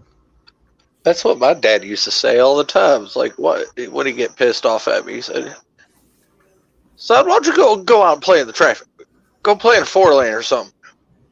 'Cause I live where I was born and raised. I lived literally a block and a half from Interstate I-95, and me and my best friend, man, we used to go and literally run across the freaking highway to the other side and hang out for a while, then come around, run across the back of highway. It's like, yeah, I'm playing in traffic, Dad. You'd be proud of me. You know what's funny, JJ? I What? literally live 2 blocks away, 3 blocks away, probably 3 blocks away from I-95. So Sweet. Okay. That's I can get on the highway in a straight shot. Sweet. Okay, so the spinoff didn't last but 1 season. Now, Bone says Heathcliff needs to make a comeback. Yes, Heathcliff. Heathcliff, no one should terrify Terrify the the neighborhood. Mhm. just God, won't that be was a good a- cartoon. That was a good cartoon. And they had the second half. The second half, they had Riff Was Raff and Miss the Crow. yeah, yep. Cleo, what was Cleo was the chick. Riff Raff was the main leader with the bully cap. Then they had the skinny one. Yeah, he had his own Chitara. That's right. Where everyone knows your name. Yes. Chitara. And there was And one that they're followed all- Colonel Potter. Huh. And they're Yeah. always glad you came. Yep. Yeah, Yes. there was Yes. I there was- did see that. I'm sorry, Drew. Let me get this real quick. Okay. I did see the original ER with George Clooney. I do remember that because my wife was a huge fan of watching it every day. So by default, I was watching it too. Oh, Wookie didn't like Heathcliff. He wanted Top Cat. Huh? The Top Cat was I like Top Cat. Chico and the Man. They were both Yeah. rather good in their own little way. Heathcliff and Top Cat. I'll give it to them. So go ahead, Drew. Continue. No, I was just saying, like, oh man, there was something that I had thought of, and damn, I lost it again because there was a cartoon I watched way back in '79 or '80, Star Blazers. That was Yes. that was a good- Star Blazers. that was a good one. Where they raised the ship Yamato and turned it into a space battleship. Yep, it was pretty awesome. Underdog. Yep, watch that one too. Yeah. Hong Hong Kong Kong Phooey. Yeah, see? We're thinking alike there, JJ. Grape Ape. Hong Kong Phooey, #1 super guy. Great babe. Hey, Captain Caveman. Oh wow, yeah. Yep. Captain Oh. Caveman. All right, Yeah, how about and, this one? How about Speed Buggy? Yeah. Jabberjaws. Oh, I yeah. love I used to be able to do a perfect Jabberjaws, but No, my voice no, cracked. the original 80s version of Speed Racer. Yes. Yes. That was Actually, no, that was good. 70s, wasn't it? Well, whenever the original version before the movies and all the dumb shit. Yeah, I want to say that was 70s because that came out right around the same time as Star Blazers, and that was all Japanese animation. Yeah, it was called Japanimation back then. It was not Yeah, called what it is now. It's called anime now. it's like Battle of the Planets or G-Force. Yeah. What about the Oh, come original? on. The original Voltron. How about that? Yes. Yeah. You know what? Now this is one that we've actually talked about Voltron a few times, and I've always bring this up because nobody hardly ever wants to mention it, is the vehicle Voltron Force. Yes. Oh, boy. We're going to have a point of contention on that one. Nah, Didn't they he also- didn't like the vehicle one. Didn't they also do another version? There third was a movie that actually had them join forces. There was it was called. No, I mean where it was different vehicles. It wasn't the Lions and it wasn't the trucks and cars, whatever the hell they No, use it now. was something else. Because when Voltron first aired, they were showing the commercial with 3 different Voltron robots. We never got the third, that I believe. Yeah. Yeah, he had a lion. Probably just in lion's face. Japan. They, Yeah, Probably yeah, just it released in was. Japan, man. It was just in Japan because they couldn't get. I don't think they could get the license for the states, and that's What was why- it though? It was that- motorcycles or something like that. I can't remember exactly what it was, but I just know that there was actually a tie-in at one point. There was an animated movie of the vehicle force and the Lions, and they joined forces to fight their respective enemies because the enemies joined forces too. Wasn't Yeah. it the Wheelies or something? The Wheelies or the Wheelers or The Wheeled Warriors. no? That was something else. That was Yeah. Jason the Wheeled Warriors. Yeah. Right. That was an '80s cartoon. I They love were that toys. cartoon. They were Gee, toys. I- Yeah. I want to take this question from Wookie. I am not 100% sure. I never seen it, but I do recall a video game being made. And I wanted to say that they were actually guinea pigs in that. G-Force, yes, it was. I think it was. I want to say N64. Yeah, That- but it was were they- it was a movie also. Yeah, But they were guinea pigs, weren't they? they were something. Maybe GameCube. Yeah, they were either guinea pigs or some of the other species. My brain just farted on me. Sorry, guys. Like hamsters or something? Yeah, hamster, something like that. Some small furry animal.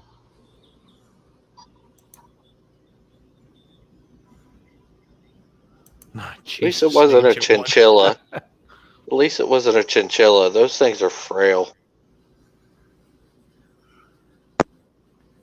Oh, you talking about dogs?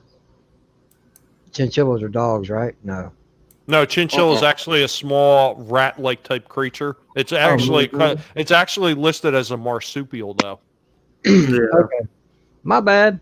Just showed my ignorance. I'm thinking Chihuahua. That's why. Yeah, that's probably what you were thinking. Okay, Keck 44 says he believes that they were guinea pigs. So I think they were for some reason.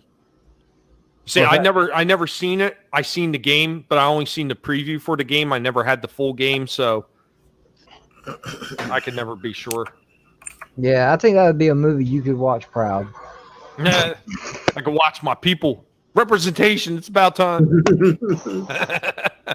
No, I was a big. I was definitely a big Lion Voltron person, though. I was all about the Lion Force. I thought it was better. I liked the story better, and I watched the Vehicle Voltron run of the cartoon as well, and it had its moments. But I thought the Lion story was way better. Well, I'm going to tell you my perspective of why I think you probably like the Lion Voltron series better.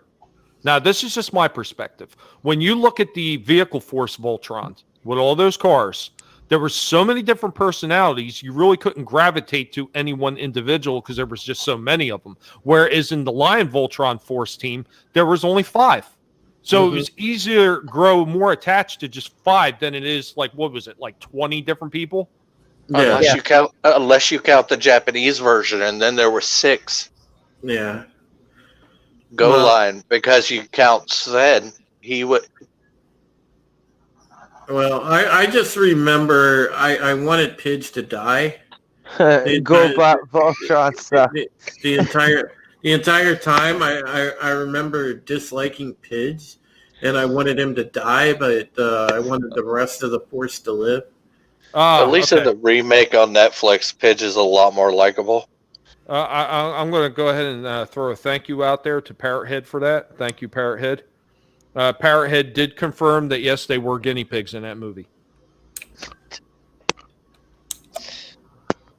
I want to know where my residuals are, considering that I am the leader of the guinea pig collective. So I think I should be getting something for that. Hollywood, I hope you're listening. I want my carrots and I want my lettuce. I want my cut. And watch you get it in carrots and lettuce. Hey, that'd be fine, man. The guinea pigs here would love it. my guinea pigs, well, my one died, like it's almost 2 months ago now. But I still got 2. One is named Cringer, and the other one is named Cliff Jumper. Cringer, as in after the He-Man cat? Yes. And Cliff Jumper after the Transformer. Yep. Cringer was the pussy version of Battle Cat. Yes. Yeah. Yes. Yeah, That's what he was the pussy battle cat. Super chat. Colossal size bag of premium carrots and premium lettuce for Tommy the guinea pig, his wife, and the guinea pig pups so that they can week out of complete happiness. Thank you, Ancient One. Thank you very much. Representation plus residuals. Absolutely. Anyone remember Star Blazers? We caught that one. Yeah, we called that one. Cliff Jumper as in lemmings? I don't get that one. No, Cliff Jumper is in the Transformer, I believe. Yeah. Yeah, there's actually, by the way, Cred Sox, that you bring up Star Blazers. I actually about 2 weeks ago watched there's a live action movie. It's from Japan, but it's here on YouTube. To be honest, you can find it, and they have an English dub of it. So I watched that, and it was actually pretty cool. It was a pretty cool adaptation of Star Blazers. I liked it. Yes, Mando. Yes. The Autobot.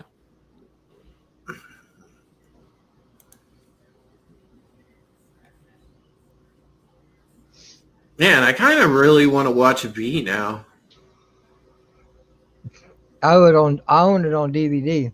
I can pull it out and watch it anytime I want. JJ, this ain't that kind of stream. You can't just pull it out anytime you want. Oh, my bad. My bad. Oh my! Oh my! Giggity. Oh, Giggity. Oh my! oh my. My God! Man. You can't just pull it out anytime you want on the stream. Sure I can, depending on what that You is. gotta keep it in your pants, man. Fascinating. Really? You keep DVDs in your pants? Wow. Okay, you're okay. We need to talk, bro. No, I don't keep DVDs in my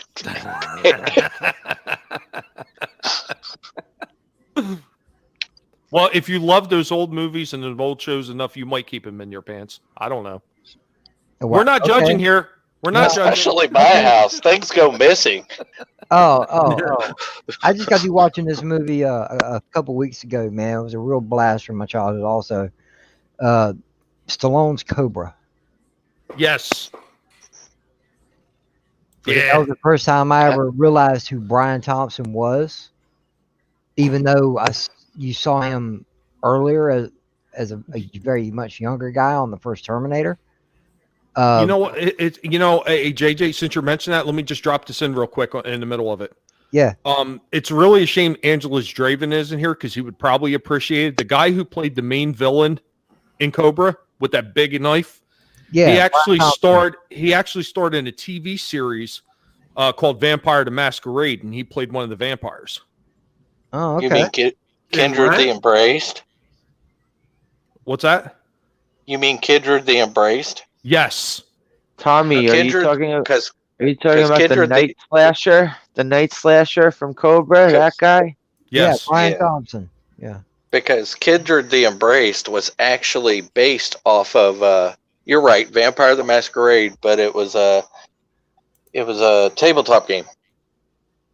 Yes. It was what started off as like a card. Well, not a card game, but it didn't start off as just like a D&D, like, you know.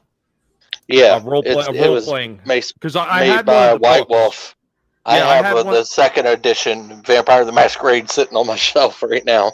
I had the book for Jihad, and got the tattoo of the cover that was on there because it was 3 snakes intertwined in a circle, all kinds of Celtic designed. Yeah, they were. That was one of the sub. I want to say races or of vampires. Mr. Because- Mr. CCDV, not this week. Not this week. It probably is going to come back up again. I actually did a lengthy discussion with Stephen Walton about it, but I'm sure I am going to be bringing that back up again, and I'm also going to be talking about the cartoons at some point. So, not yet. If you want to be in on it, just let me know. I'm pretty sure you have my Twitter. Just send me a DM, and I will make sure that you're part of that show when we go to talk about it. No, I'm sorry. Go ahead, Haster. I can't remember what I was going to say. Oh yes, Vampire the Masquerade. That was one of the Jihad was one of the sub races of the Vampire the Masquerade. I believe Kindred the Embrace covered Brujah, Ventru, Gangrel. Am I correct? Or Yeah. Okay, so let's get back to Sith Lord and talking about Cobra. Cobra. Wasn't that a Bowie knife? Oh, No. God, No. no. It's still, I believe, today, other than a Datag, which is a Klingon dagger, I think it's one of the most sought out. Is dagger a proper word for it? You know what? That was more like just a straight knife. It was actually a completely new design, and they actually made it strictly for that movie originally. And I mean, if you guys, you grew up in that time and you went out to the flea markets, everybody had a version of that knife out on the flea market tables. And I had one that the Trenton PD wound up taking off me. It had all the big giant spikes on the end of it and everything. Yeah. Yeah, they snagged that thing, and I was like, "Can I get all my stuff back?" Because I had a katana, I had nunchucks, I had a whole bunch of stuff that they had taken, and they said, "No, you can have all the other stuff back, but you're not getting that knife back." Really? They even gave me my handheld crossbow back, but they refused to give me that knife back. Were you like out on the streets trying to be a vigilante or something? What the No, fuck I are you doing? I was wondering the same thing. I'm like, what the fuck you doing out on the Goddamn kind of fucking weapon? vigilante. Were you cleaning up the streets of Trenton? I cannot confirm nor deny what me and the collective were doing at that time, but Yo, that Batman, case- Batman, we got to take you in, Batman. that case filed was sealed. So Hey, Slashing. Hey, Slashing. Motherfucker, it's like Casey Jones style. Hey, Slashing. Old Bernie Getz ain't got nothing on Tommy. which is better, the Cobra or the Rambo knife? Now, then you know what? We got to get back to JJ talking about this movie, but we keep getting sidetracked. But no, see, JJ, you brought up a great topic that's got plenty of freaking parallels that we can run off of. That's awesome. But Curtis YZ, I would say that all depends on the situation. Are you looking for something that's just going to scare the holy shit out of people and slice them up? Or are you looking for something that's a little bit more practical that you can use in many different situations? If you're looking for the second one, obviously you want the Rambo knife. And if you're just looking to scare the living daylights out of people while you slice them up, then you would be using the Cobra knife. Yeah, but also the Rambo, particularly the Rambo 2 knife. I don't know, because for Yeah, everyone used to try to get that Rambo 2 knife. Yeah, I know exactly what you're talking about. That thing had a place to store matches. That thing had a compass. Compass. That thing was badass. Yep. put your All right. condoms in there. I would like to welcome Snow Dub to the panel. Welcome, Snow Dub. Pleasure to have you here, bro. Hail. What's Hey, up, sorry I'm late. Sorry I'm late, guys. No, it's all good. I'm glad you all could good. make it, man. Yeah. I've been hoping that you would have a chance to be able to stop by. Yeah, well, I think we're on different time zones, Tommy. I'm over on West Coast time right now. Yeah, But I'm in yeah, I know. Arizona, so we our time actually never changes here in Arizona. So hereafter, I think it's like November or late October or whatever. I go like an hour closer to East Coast time. It's just weird. Yeah, they switch between Pacific and Mountain. That's yeah. Yep. But yeah, I definitely want a Rambo knife. They actually had that's true. They actually had a stitching kit inside that thing too. So it was true when First Blood happened, where he pulled out the little stitch kit and sewed himself up. They actually had that in the original survival knife. Was it? Oh, Yeah, not to mention, they also had the wire saw that you could pull out with the there rings. was a compass in the bottom too. Yeah. Yes. Yep. Yep. Yeah, they were quite popular back in the 80s, specifically because of Rambo. Now, does anybody remember what you used the spikes that could actually go on the end of the guard for? Because I remember they had little spikes on some of them that you could put on the ends of the guards, and I never recall. I believe they call them window breakers. Is that what they were for? Yep. I have no idea. Yeah, I didn't know that. Yeah, Cool. interesting. Yeah.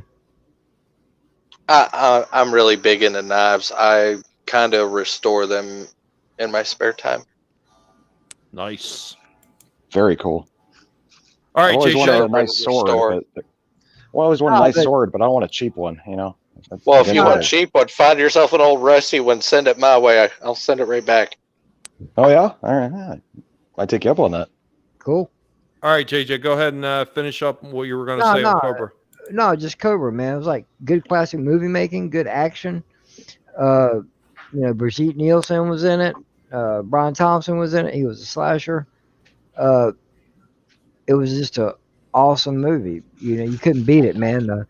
The Mercury he drove was awesome. He was like Rambo in the city.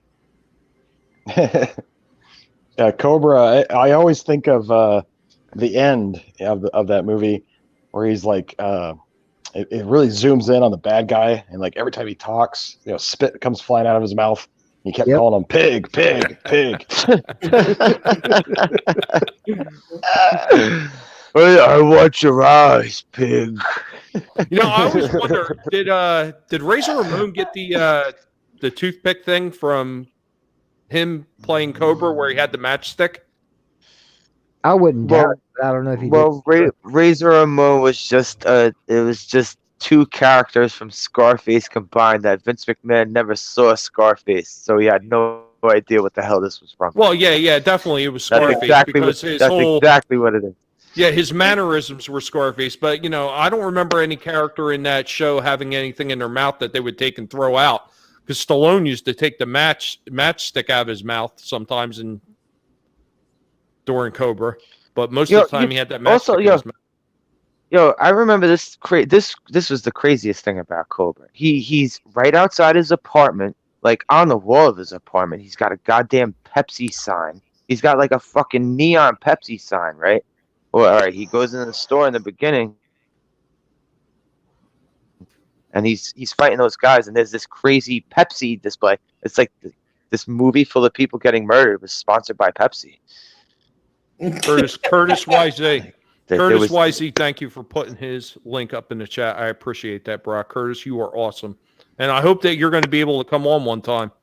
I sent you a DM talking about it. If you ever check your Twitter and you have a chance, let me know. oh, it was Curtis. Curtis. Curtis is an awesome guy. If you guys haven't checked out Curtis's channel, Curtis, please put your channel in the chat. People need to check out Curtis Wisey. He talks about a lot of older movies too. And he Well, has if a you lot of wanna- interesting takes on them. If you want them on, I got to bow out because my phone's about to die. Plus, it's hotter than Hades in a handbasket. Oh, you know what? I'm glad you could stop by. Hopefully, in the future, you're going to have a chance to stop by again. I appreciate you coming on. Well, Yeah, man. I'm glad to actually come on and actually talk to all you fellas. Yeah, man. Yeah, I'll check you man. out All next right, time Doc. next time you shoot him, I'll check you out, man. Later, everyone. Yeah, take care, guys. Take care. Hell, Later, tuck and Doc. roll. I got kind of some breaking news here, Tommy. I don't think you've covered it. I didn't quite catch like the first hour, so maybe you did, but I want to put it out there. If anybody's trying to get the Super Shredder action figure from NECA from the original Ninja Turtles 2 movie, Secret of the Ooze, it was sold out in seconds. Wow. Yeah, and it was only on the NECA store at first. It's a Walmart exclusive. But if you're into that collection, which I'm kind of starting to get into it now, try to find it at Walmart if you can, because these things are selling like hotcakes. And now they're selling them on eBay.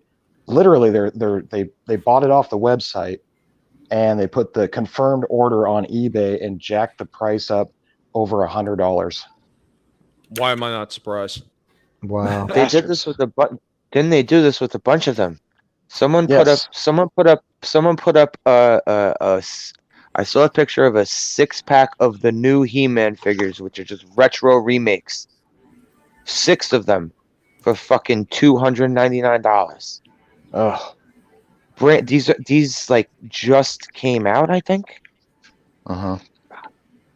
Like- It's brutal. These scalpers and bots are brutal. I mean, it's you got all these people that love these toys that they want to collect them, and they get on the trend. You know, they see what's trending, what's selling. Yeah, and they take swoop full in. advantage.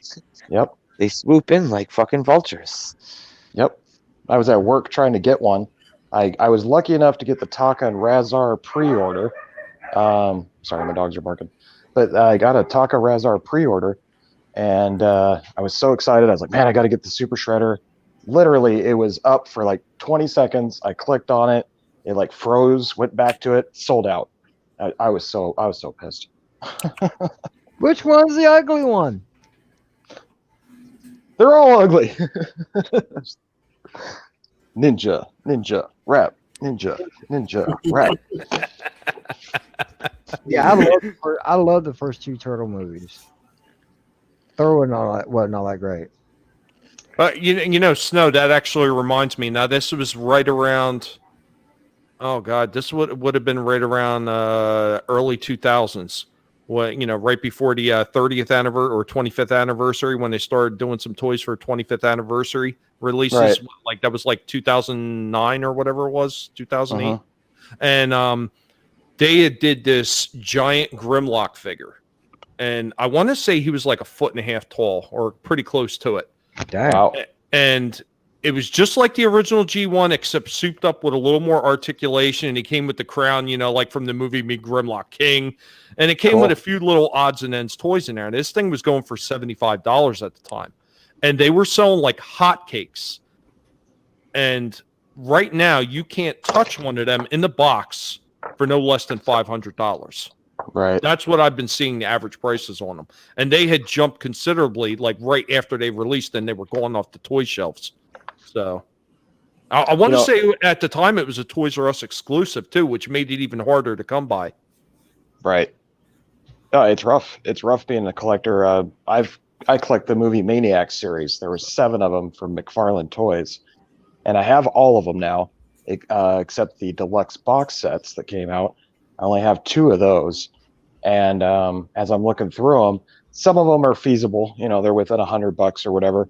but there's one that came out. I think it was Series 4, and it was the Jaws deluxe box set, where shows the shark Oh come up my eating it. god! You're breaking my heart, God, Snow. I fucking Snow. love that one. Oh my god! $400-$500 Yeah, for that it's the motherfucker shit. on eBay. Sorry, I wish I would have. I wish I could have got that one on eBay back when I saw it. Holy Ugh. shit! Snow, let me tell you this. I had an assload of those movie Maniacs figures. I had the one with Michael I Myers do. where he had the little I pumpkin have a sitting lot down of his them feet. still. I had Yep. the Jason Voorhees where he had the bag over his head. I had the Nice. regular Jason Voorhees, which I think it was the one where he returns. Jason Lives. I think it was that one. I had a Pinhead one. I had the Ghostface Killer. I had a Freddy Krueger one. And I had the Jaws one with the Orca boat. All of them were stolen. Oh, son of a bitch. Yeah. Oh, Fuck. did you get hit by some crackheads? Is that what happened? Well, Crackhead apocalypse? here's what happened. My father had bought. Now, see, my dad has one house in Trenton. He still lives there now. And he lives alone since my mother passed away, and my brother wound up in a nursing home. But he bought, at the time, he bought what used to be his father's old house. My grandfather, he had bought his house that, was in default on taxes and everything. And he didn't secure the house well enough. And I had a lot of my stuff stored over there. Well, we had some problems with another family member who wound up going in there and stealing everything. Oh, And of course, they stole all my old toys. And I had some of the retro re-releases of some of the Transformers figures, all in boxes, brand new. All those got stolen. I had a ton of remember when Taco Bell, KFC, and Pizza Hut partnered up to do Phantom Menace collectibles? Yes. I had crate load of those things. Ah, All of those. Yeah. Tommy, did you have the Alien McFarlane playset with the I chest didn't have- burster? No, I just had like a single figure, and I had a couple of the Predators. I have Snow the. Dub? I No, have Dub, do you have that one? You I have that all Alien the one? Predators. I have all the Predators and the Aliens. That was Series 5, and I have the deluxe box one. That was the Queen. I don't have her With in the the box chest though. burster, right? Yes, I have that. With the setup body with the button you press on the back.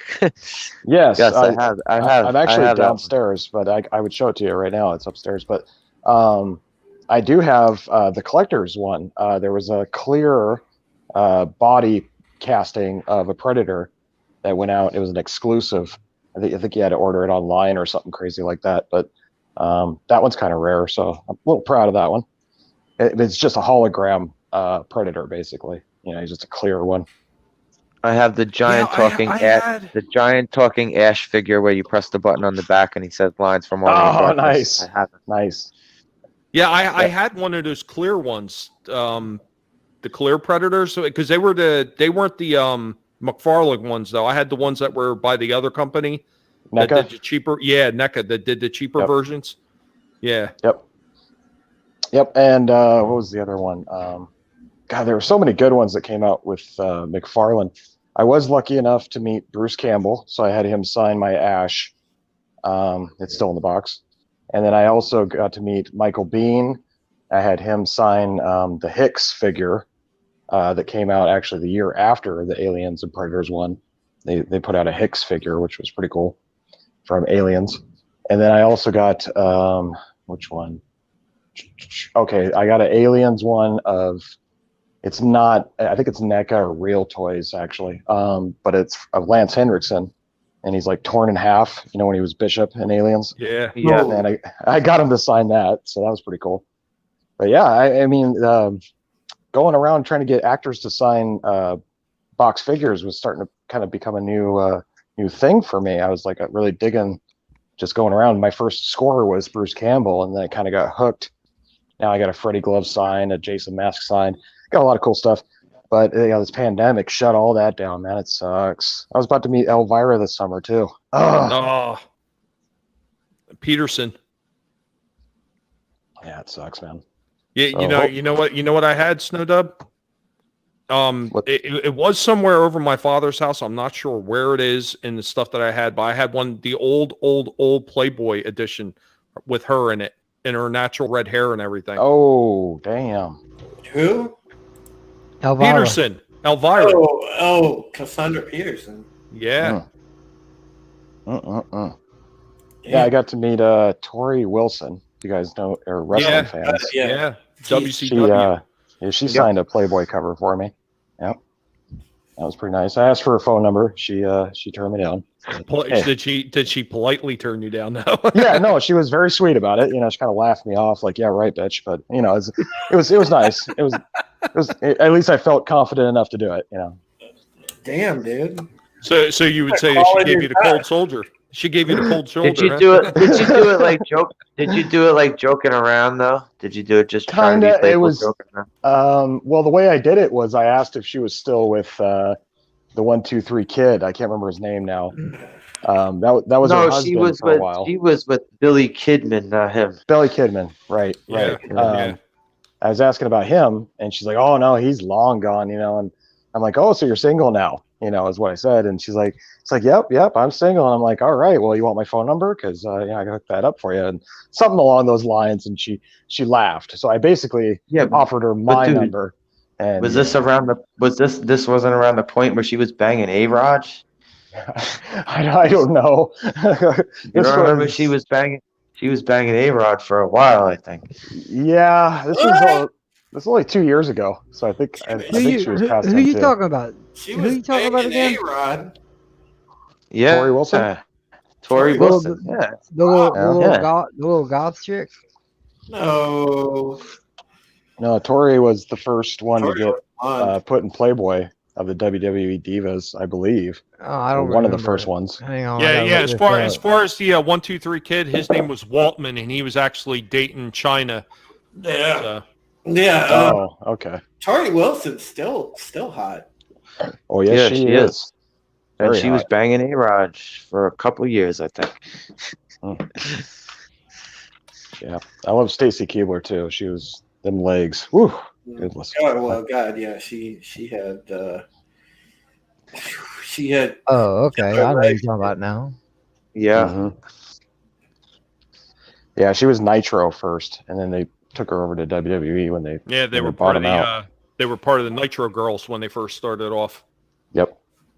The Keebler was like she was my crush for a long time. Those legs and that booty. Woo, good lord. You know who else was a Nitro Girl?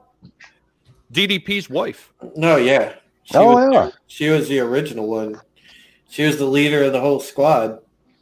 DDP. Wasn't Booker T's wife also one of them at one point? Yes, she was. She was, yeah. DDP is like one of my favorite stories in wrestling because he didn't start till like he was in his late 30s, I think it was. Yeah, and he started off as a valet. No, he started off as a valet. No, he started off as just a valet. Then he moved into managing. And then after he got into managing and he found his voice, that's when they said, hey, he was like, hey, maybe thinking about wrestling. And a lot of the guys told him, yeah, why not? No better time than to start now. Yeah, I got to meet Jake the Snake Roberts, and he said DDP single-handedly saved his life. So yeah, he's a good dude, man. He's saved a few wrestlers, I guess. There's a few of them that worked out with him. Jake the Snake is the Keith Richards of pro wrestling. Right? Yeah, he is. Jesus, man, that guy just lives and lives. I'm gonna stop for 1 second here. I'm gonna thank everybody else that has joined us so far. Jeremy Coleman, thank you for stopping by, brah. Bone, I know Hello, I seen everybody. You in the chat earlier, and the Sentinel has come by as well.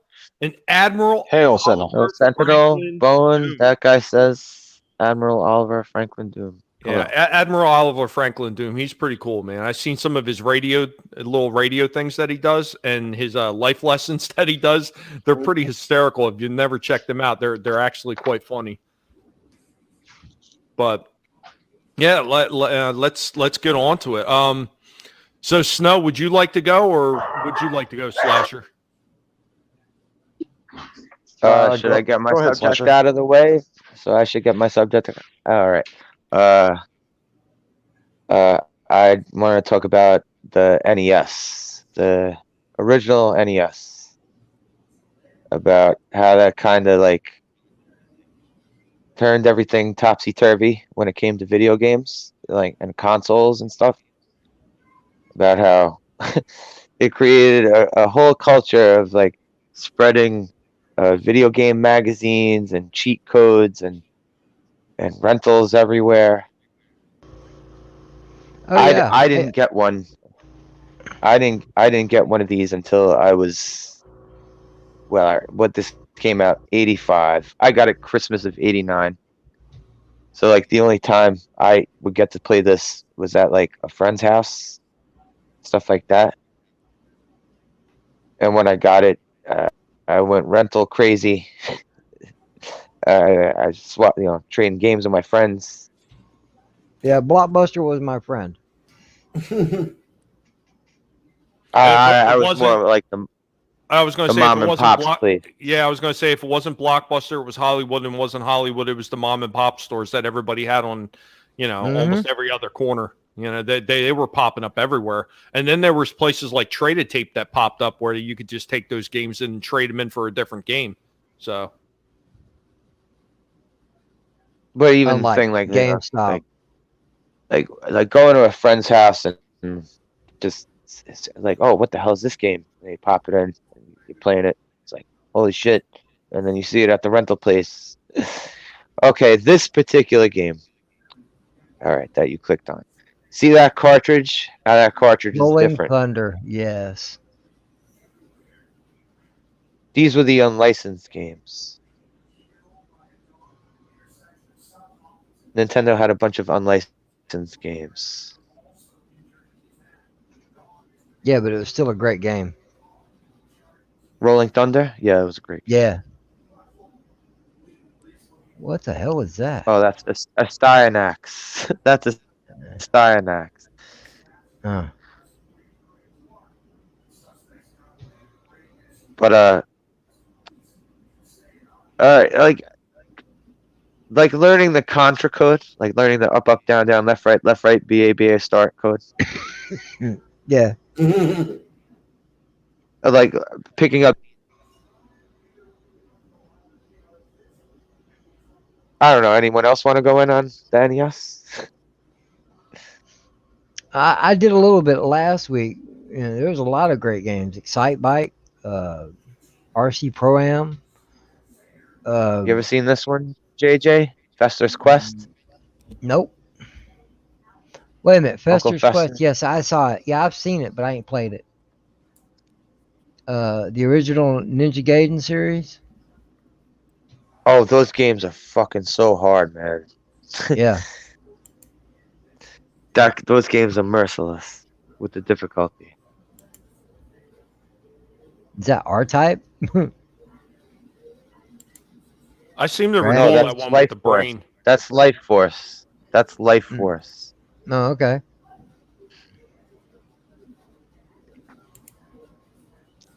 And V-Star, I was Scrooge taking, McDuck. Oh, I was hell trying to take as many pictures as I could take.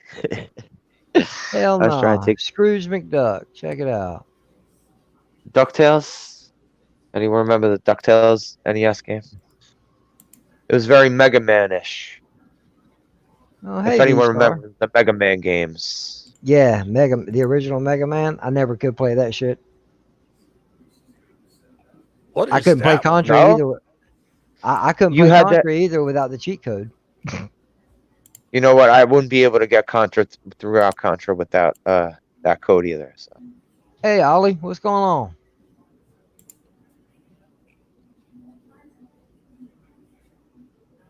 Hello, everybody But, that joined in the chat. yeah. I can't see you right now because I'm clicking on pictures. It's all good. Admiral. you don't have to Franklin keep Oliver clicking Doom. on the pictures. No, I'm trying to You go don't have through to all keep clicking on the picture. I gotta keep scrolling through. This is the Tetris. last one. Oh no, that ain't Tetris. That's Arkanoid. No, that's Arkanoid. Yeah, Arkanoid. I'm a little fried right now, and I saw the colorful blocks. I thought Tetris right off the bat. Oh, we lost Snow. Yeah, he did. He. Something happened not long after you started showing the pictures. Oh, phone is dead. Going to switch to the computer. Be right back. Okay. All right. No problem. Thanks for Yeah, stopping I know in, how that is. Ollie. Yeah. Hey, V-Star. Hello there. Hello there. Hi, Yeah. B-Star. That's a lovely lady right there. Oh, yeah, B-Stars. Sweet person. Sweet person. There, here we go. I had NES. I had Mega Man 2. I think it was Super Hard Contra. This Ninja Kid game. Mega Man 1 was way more difficult than Mega Man 2. Oh, yeah. It's the Original. complete opposite. It's the complete opposite of what it should have been. The first game should not have been harder than the second game. Yes. Yes. It was the first person to realize blowing into a cartridge helped the game work. Yeah. Mm. Thank God, yeah. I can't believe that trick actually worked, man. That was Oh. crazy. There was another way people used to do it was they would put the game down after they put the cartridge in and then put another game on top of it. Yeah, that actually worked too. It was crazy. Oh yeah, I had me some cardboard folded up to help wedge in there. Sometimes it was, hey, but the shit still worked though. Yeah. It So was. Sentinel actually has a question, Slasher, about the unlicensed games. He just asked about unlicensed The games. Tengen game. Yes, those particular Like Spy cartridges. Hunter. Wait a minute. No, no. The way that What was cartridge that? is, the way that cartridge is shaped. Oh, yeah. It's So you're talking about the Tengen company? there was- the Tengen company. a third party. They were a third party company that was making bootleg NES up? games without Nintendo's approval. They were making the Right. games, but they were being sold in stores. And these were what's up, actual Bert? other games. These were games that, yeah, there was like Shinobi, which was mostly just Yeah, known for the yeah. Master System and the arcade. That game, the game I had the picture of, Rolling Thunder, that was an arcade game. Nobody put that out on NES except this bootleg company. They did this for a few. I think they did Gauntlet too. I think they actually did Gauntlet, Oh, wow, nice. Tecmo Bowl. but they got away with it. They I actually was got one of away those, with putting out. I was one of those sorry ass kids that had a Sega Master System because the Nintendos were always sold out. You remember when you would go to like a Toys R Us or any of those places, you'd have to get the ticket off the toy shelf in the aisle and then take it up to the front of the store and able to get the system. Right. Yep. Yes, And there but was my friends no had the big Master game. System. I never had the Uh, Master System. My friends had the Master System. The only good game was Outrun, I think, and Oh man, phew. really? Yeah, I loved mean, Alien. Alien Syndrome was fun. there Yeah. was very little to choose from Sega. Nintendo had the market cornered until the Genesis. The Genesis, then they picked it up. I love that 3-player game. What was it called? Xenophobe? Yes.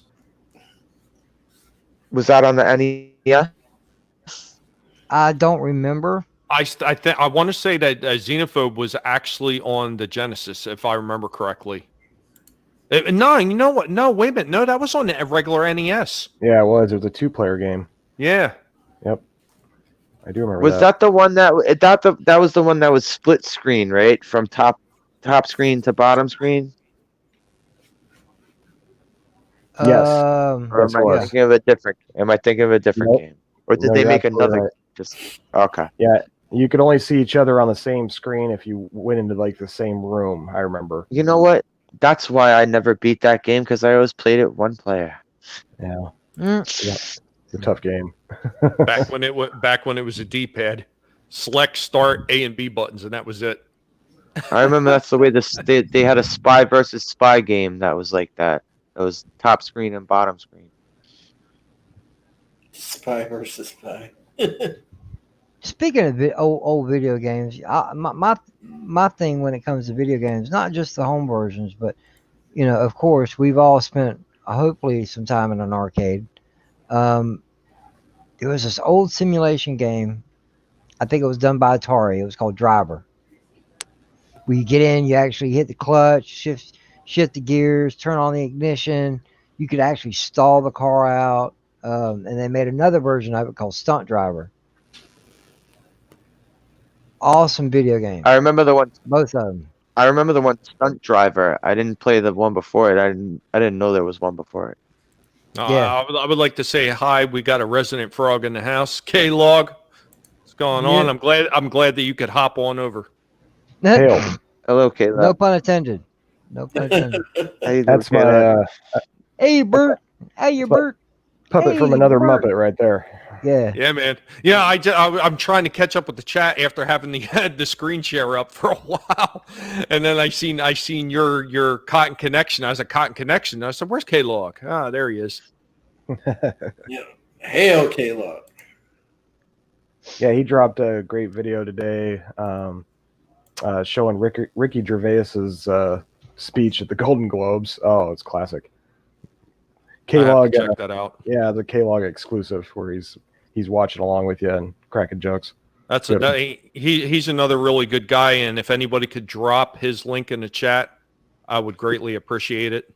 He could drop his own link. He's got a wrench. Yeah, that's right. He does, doesn't he? Good guy. Drop some links. Plug your own shit. Show some love to everybody in the chat, including yourself. Yeah, if you ain't subbed to K-Log yet, where the hell you been? You know. Look, man, I would like to show love to everybody here with links all night long, but I'm up here on the panel. Right. I'm having a hard enough time keeping up with this alone. You're excused from modding on your streaming. Now do it with a puppet. Yeah, exactly. If I'm on a panel, sorry, I ain't modding. That's interesting. That guy says, I watched a new movie yesterday that was about retro gaming that starred Kevin Smith named Max Reload and the Nether Blasters, which was pretty good. Way better than I expected. You all should check it out. You know, I love when they do that retro stuff and they actually pay some homage to all that thing. You know what? I mean, that's the kind of stuff that we need. I mean, that's the stuff that, hit you right there in your soul. The things that make you, enjoy the stuff that you had when you were younger. You look back on that and you're just like, man, those were the good days. Those are the good days. And those are the things that we need to stand up and fight for. I mean, it doesn't always have to be about hate. I mean, not all the time. There is a time and a place for throwing the mud out there and slinging the hate. And trust me when I say, anybody that knows me and has seen me talk on a lot of different channels and a lot of different chats, I could sling hate and dirt and filth with the best of them. But I like to take some time out and pay some respect to the things that came before and say why I love them so much and why they're worth fighting for. You got to have that base reason of why you're going to be fighting for them, because if you don't, it's just a pointless argument. Hell. Yeah, I've been making a plan. The end of next month, I'm taking a trip. Yes, Ancient One. Yes, I fully endorse you in sponsoring yourself. And I'm going to Dave & Buster's. Have a couple of drinks, play a shitload of games, have some fun. Unlike, sports bars are for most guys. Me, I like to go to the game room. And I remember those old arcades when I was younger, man. They were just so much fun. Everybody got together and they had a good time.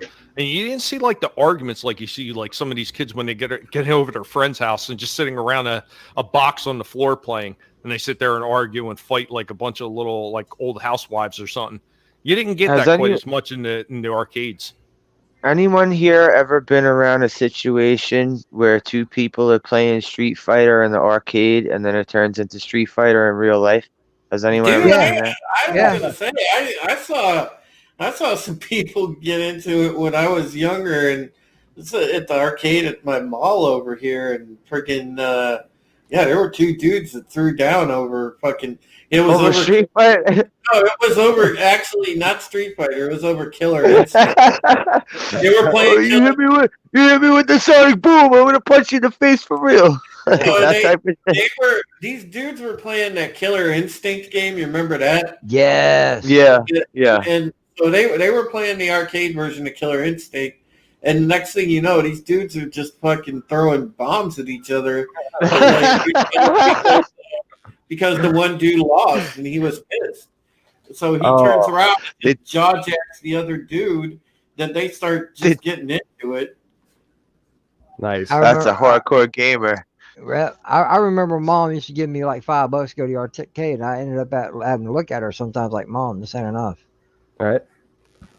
Yeah, $5 didn't last like long.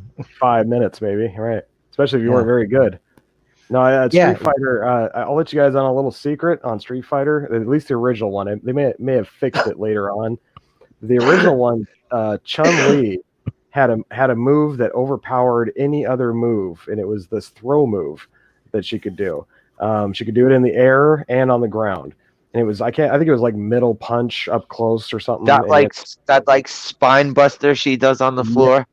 Yes, I beat so many people with doing that, and I pissed so many people off. And the only one that attacked me was my cousin. He actually literally flew up off the. We were on the home console, and he flew up off the floor and attacked me for it. But wasn't there one with Vega too, Snowtub, where there I was think like so. was like that one move was like because I think he could go on like the wall and like Yeah. wall dive off. Yep. Yeah. Yep. Yeah. Yep. Yeah. And that fuck people up. Yeah, yep, and also what was his name? Saget, I think. He was the second to the end, right before Bison. Sagat, yeah. Sagat, yeah. He was also another one that you could really cheat with because of his high and low fireballs, and it was almost impossible to penetrate. But yeah, Chun-Li was evil. Tiger. Tiger. Tiger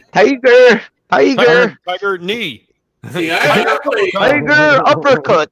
Yeah, I played Mortal Kombat. I was more of a Mortal Kombat guy. Like, so like MK2, like that was my shit. Like MK1 was good, but when they came out with MK2, that was my shit. And then I had this combo with Katana, where like it's pretty much an entire death combo because you could just like actually just air juggle somebody and keep them trapped in the corner with the fan lift. And just keep just annihilating them. They would never get out. Yep. So I beat so many people with that. I pissed off so many people with that because they couldn't move. Yeah, she was a tough one. Also, if you knew how to use Liu Kang really well with his bicycle kicks and his fireballs. Yeah. Yeah, with What was the one MK2, Scorpion was my thing. What was the one with the hat? Kung Lao. Kung Lao. Yeah, the hat, throwing that hat thing. Always seemed to be one of those things that was actually kind of hard to avoid. Yeah, because when you see the hat, it was one of the moves. When you see the hat, you can actually aim it. See, Mortal Kombat had balance because there was like, I mean, you could whoop ass if you were good with one character. You could whoop ass. You know. The one thing. What I didn't like, I didn't like that you had to press a button to block in Mortal Kombat. That's one thing I always didn't like. There you go, there. This guy got an MK2 machine for real. Oh, Snowdub, you got it in your fucking house. Nice. Oh shit. Yeah, that's one of the arcade one-ups. Nice. How does it play? Does it play like the original? Oh yeah. Oh yeah, it's it. That's the original. I'm having a hard time fighting with one hand. I'm holding the camera with the other. Come on, uppercut. Oh, he's got the. There it is. Whoop. Oh. Yeah, I'm not too good with one hand. But yeah, it's the one-up arcade machine. They came out, I think it was last year. And they were usually at Walmart. They're Walmart exclusives. They got everything like Pac-Man. Are them things difficult to put together? No, they come pre-assembled. I've seen them in Target. Yeah. I've seen them in Target. They're about what is like 2.5 almost 3 feet tall, I think. Yeah, this one's on the floor right now, so it's maybe 3 feet high or whatever. But they got these risers that'll bring it up to about 5 feet, which is perfect. I need to get one of those. Oh no, that's perfect to sit in my desk chair and play. Yeah, that's how I do it, right from my desk chair. Yep. Yeah, you know what it reminded me of the first time I seen them? It reminded me of those tabletop ones that they used to have in the bars. Right. Yeah. Mm-hmm. Yep. It's pretty cool, man. It was when I seen them making these arcade one-ups, and I found out they were doing a Mortal Kombat one. I was like, I have to have it. That was the one machine I had to have. I was like, I gotta have an MK one. But they had Street Fighter 2 as well. And then the Street Fighter 2 one, a lot of them are getting mod, where they put these Raspberry Pis in there and just hook them up with all kinds of games. Because Yeah. Street Fighter 2 had the 6-button setup, which was really nice. So yeah, I think I want to get a Street Fighter 2 one as well, and eventually put a mod in it. They have that that Capcom arcade joystick. Did you see that? Where the base of the joystick actually says Capcom, and it has the 6-button joystick on Yeah. it, the arcade one. Yeah. Nice. Yeah. It Yeah, has you a can bunch of like, upgrade all this too. Yep, yeah. for sure. A little dusty. Tabletop Galaga. Yeah. Haven't played it in a while. Jolly never plays me. He's not very good at it. Could be worse. You could be playing with El Perro. Right, yeah, that asshole. Good thing he has no arms. That's funny. Anyone remember Windows Surface? Right? It's a pretty retro right now. Yeah, my son actually had his first Mortal Kombat experience, and I was Reptile, and I showed him a fatality and ate his head, and he was absolutely mortified. He didn't want to play me again for weeks. He had no idea it was coming. It was just all of a sudden he rips his face off, and the big tongue snatches his head. And he's just like, "Oh my god!" It was a great moment. Good stuff. All those old games that kind of just take you back, though. Yeah, this takes me right back to.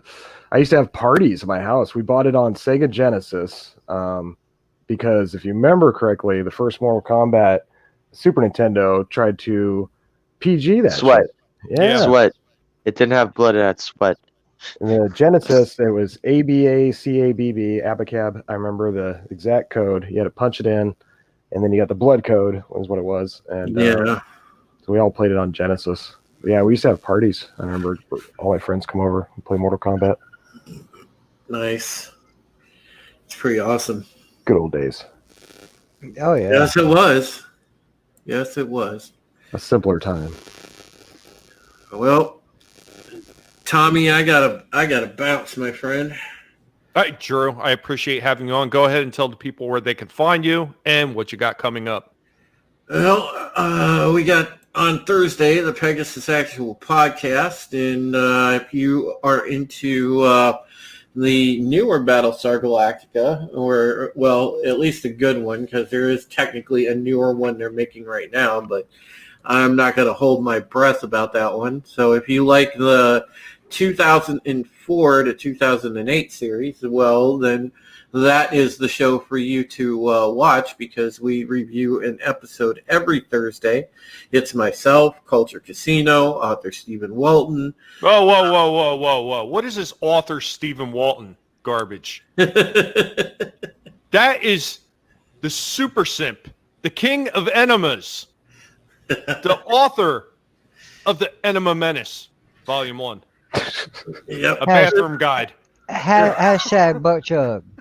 And then of course we have the lovely ladies. We have Nerd Cookies and Jane Theory on there to balance things out, and of Jane course Script Doctor. So make sure that you catch my show on Thursdays for that, and then you can read me on boundingintocomics.com, and I will catch you guys there.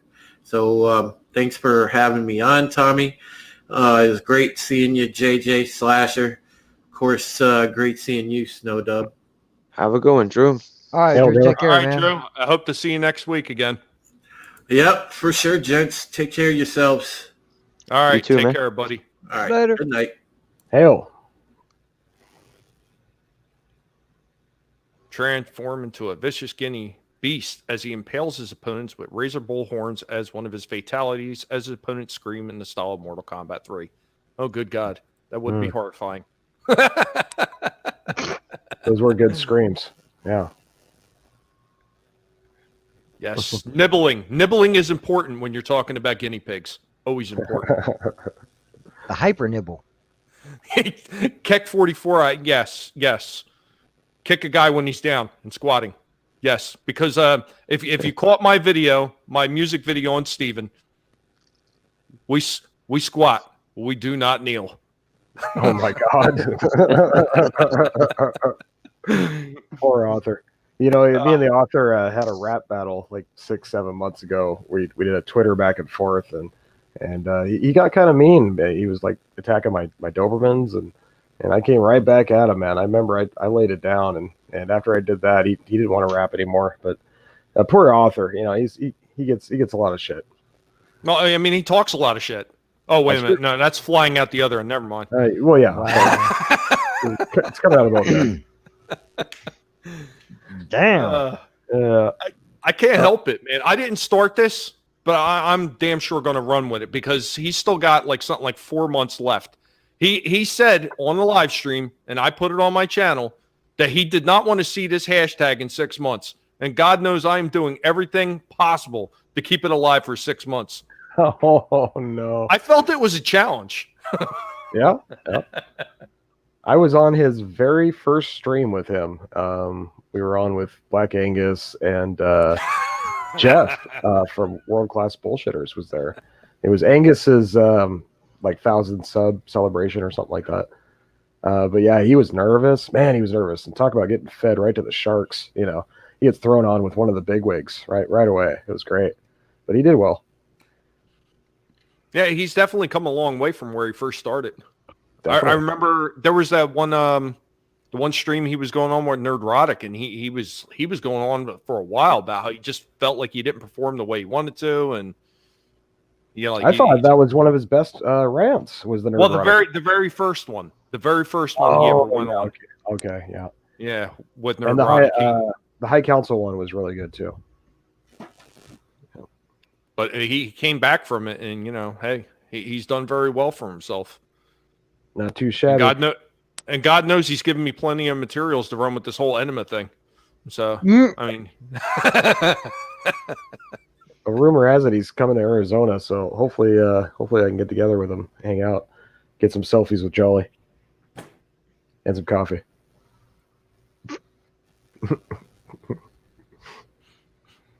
I love coffee, but you know, I cannot go to my local Waffle House and have a cup of coffee without thinking about that shit.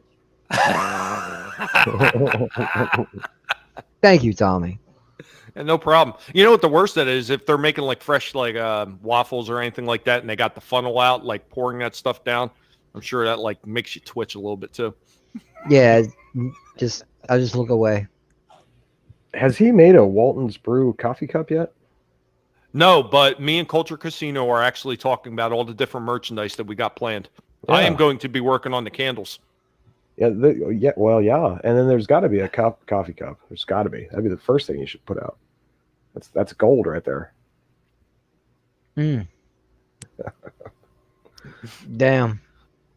So, Snow, did you want to talk about anything in particular? Yeah. Well, hang on here. Let me pull this over again real quick.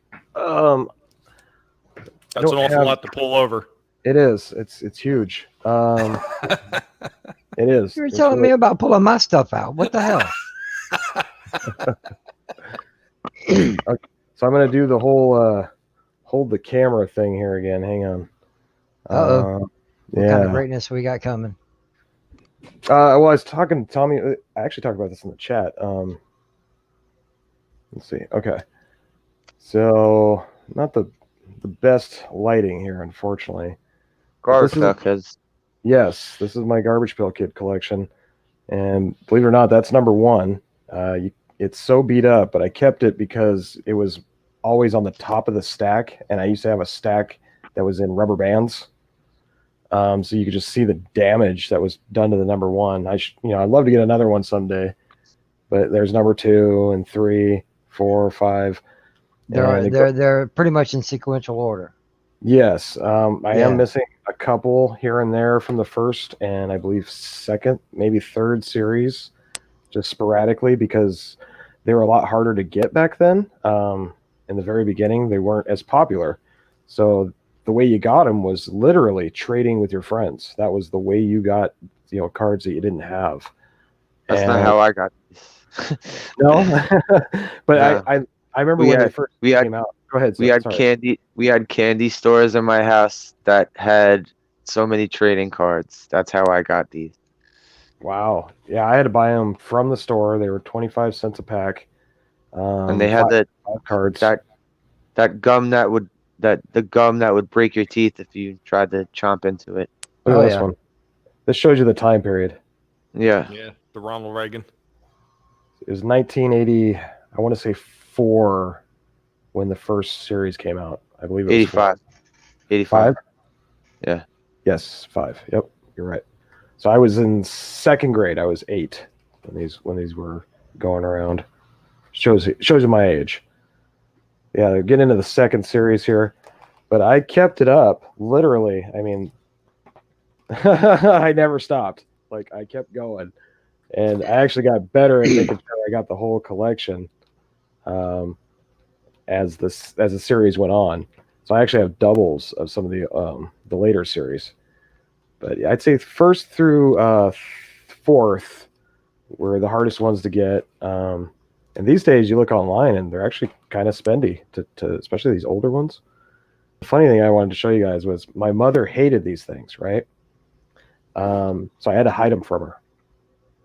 And she found some once, and literally tore them in half. And I pulled them out of the garbage and taped them back together. Isn't that great? Here's another one. So I kept them, all these years, and now it's kind of like a memory that's funny. It's like I can't believe my mother. Well, they are truly garbage pail kids at that point. Exactly, they were literally in the garbage pail, in half. You see the tape there. Yeah, it's crazy. Going back and thinking about these because during this time period, this was, what parents were raging about. Like, oh, these are so disgusting, and you can't let your kids have it. Shit, nowadays kids can get on YouTube and see just about anything. Man, my Yeah, parents see, would far worse. my parents would give a fuck if I bought those cards. The other Yeah. thing back then was Mad Magazine. You could occasionally see a And little crack. bit of nudity. Yes. And And crack. Yeah. I was talking about that one day, Snow. I used to get Mad, Crazy, and Cracked. Yes. Yep. Cracked was cool. The Mad was the cream of the crop. I thought, as far as the funnies went. I always loved the little tiny cartoons you would see in the corners of Sergio Aragones, I think his name Oh was. yeah. Grew. Yeah, Screw, exactly. Yep. Yeah, Gru the Wanderer. That was actually a pretty hilarious comic. Yeah, my thing back then, you got the garbage pail kids. Mine was like Star Wars. I'm missing a few, just like you are with that one. Mhm. The first run, Empire Strikes Back trading cards. Oh, nice. I had so remember many those. trading cards. I remember I used those. to get trading cards of every movie that came out. They had Goonies trading cards. They had Rocky IV trading cards. Yeah, I you know used what to I get- find. You know what I find actually truly amazing is like how good the condition are. Most of those, even with the ones that are torn, because I don't know how most of those older sticker cards that came from back then, Yeah. they would start peeling off the back. The And corners. the fact that they're all still sitting pretty much flat on there, that's pretty astounding. Look at this. Literally making fun of transgenders and fat shaming. Fat shaming on the same Yes. page. These were ahead of their time, folks. Ahead of their time. I like the one. There's ones of them getting murdered too. Oh, yeah. there's- Yeah, Yeah. Snow. There's the one- Snow, The how one the where hell he's dressed like a gangster. All right. Here's another one. Transgender. Look at that. you talking about Bam. fat shaming, man? How the hell did you get a trading card of my first ex-wife? Oh, right? Yeah. I'm sorry about that. Didn't they have a couple that were committing suicide? Here's Swollen Sue. Yeah. Yeah, that's my ex-wife right there. Yeah, there was some brutality type stuff. I remember. Let me go back to the very first ones. I think some of the first ones were real edgy. Let's see. Like Well, nasty. there's the caveman dragging the cave girl back to the cave, and then there's the cave girl dragging the caveman back to the cave. Let's see. JDK. Okay, Blasted Billy's probably the most famous. He was the front of the package. But Yeah, the first one was called Atom Bomb, though. What do you have? The B card. That's the B card, right? Yep.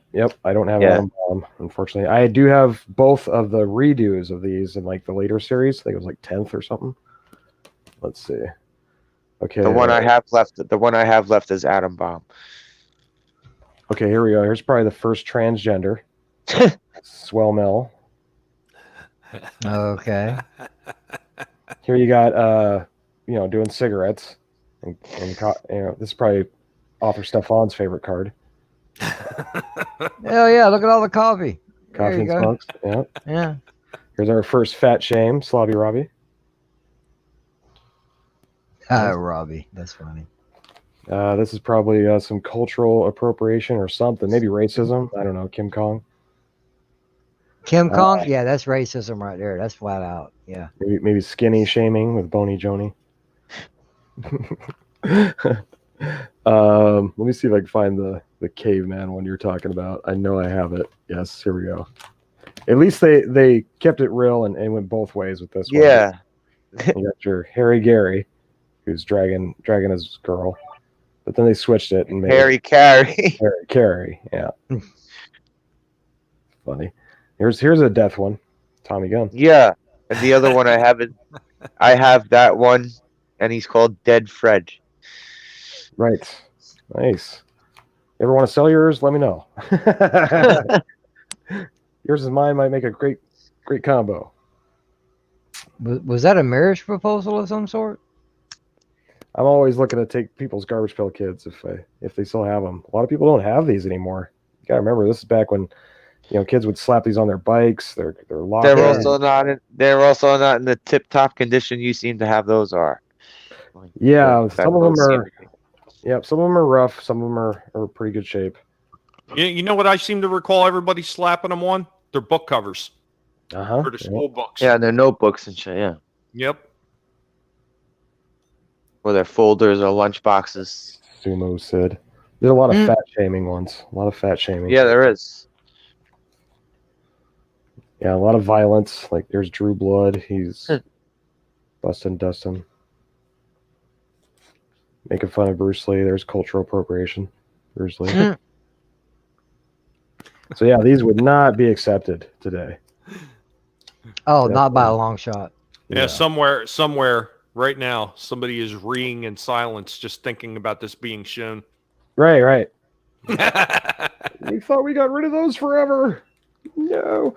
And this was a direct pushback for the boys against the Cabbage Patch Kid craze that was going on at the time. All of us boys had to look at all these girls carrying these stupid dolls around everywhere. And so they made these cards just pretty much for the guys, so we could have a way to like make fun of them, between also trading them and showing their friends. Yo, man, my aunt and uncle bought all of us a Cabbage Patch Kid. They didn't care. Like, why do I want I don't want a Cabbage Patch Kid. Yeah, Warman Norman. Yeah, well done, Sheldon. Yeah, there's another suicide one. Here's a fat Elvis one, Rocky and Roll. Tuck and roll.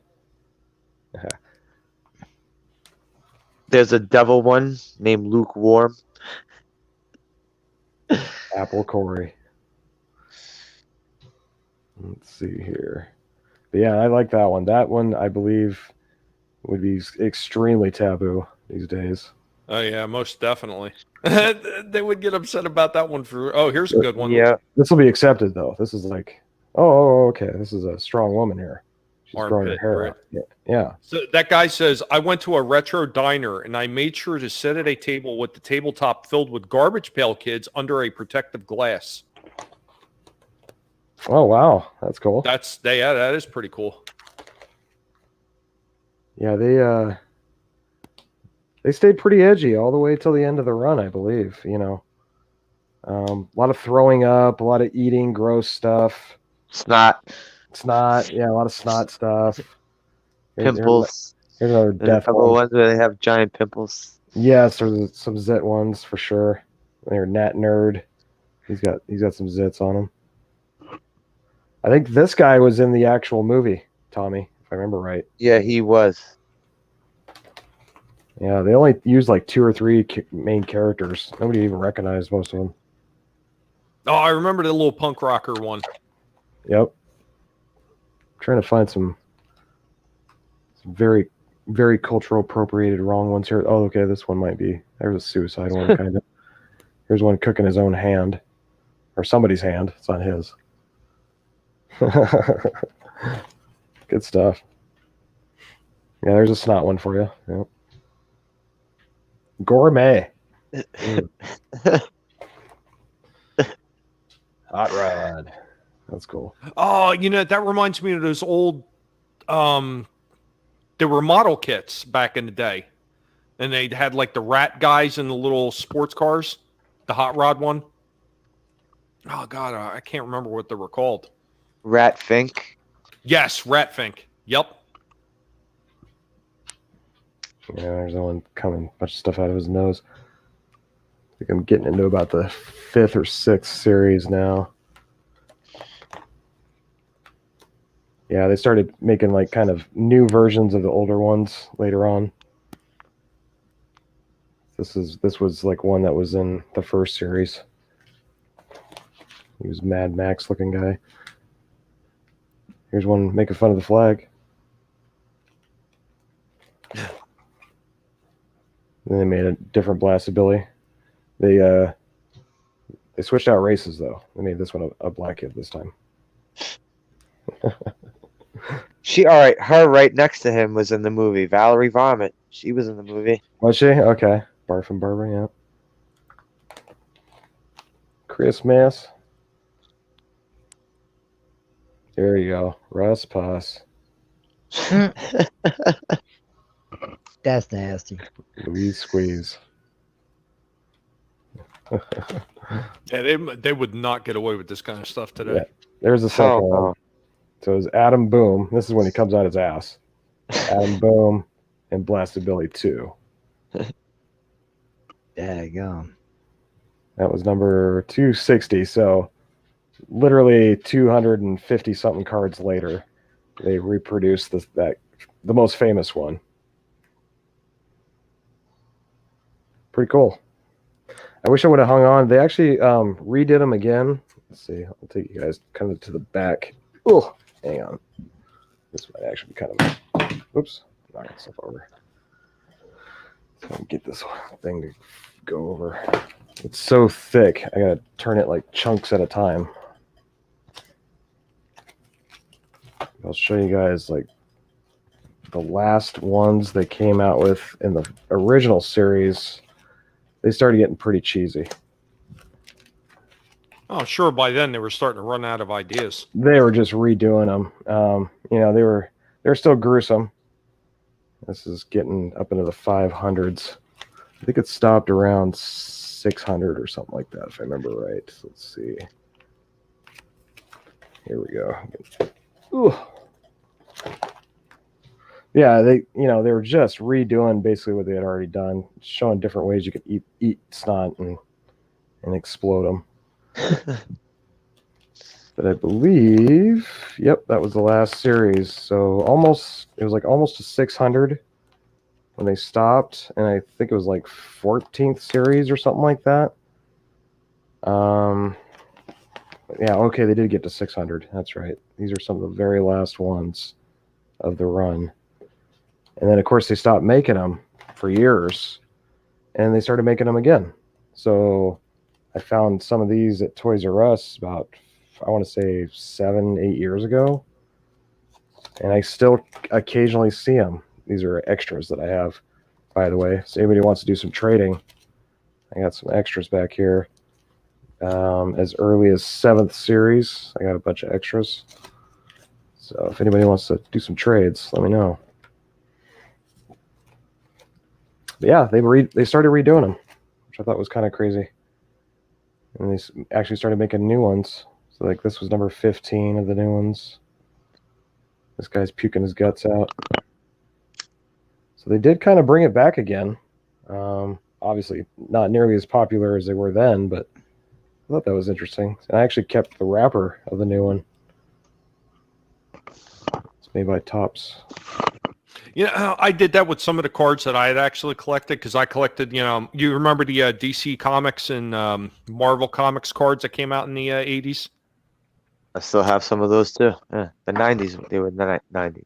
Was that night? Yeah, you're right. That was early 90s. It was like 91. Yeah. Yeah. I actually kept some of the sleeves off those too. I don't even know why I did it. But see, unlike what those, when you were getting those Garbage Pail Kids and you had to buy the individual packs, when you got these DC cards and the Marvel cards, you could just buy a whole damn box. Right. That's what I did. I did that with a couple. I ended up doing that. My old man bought me a box. I think it was 7th or 8th series. So I have a ton of extras of that series because he bought me a box of them. Oh, got to thank you there. Thanks, Pops. Wish it would have been first series. But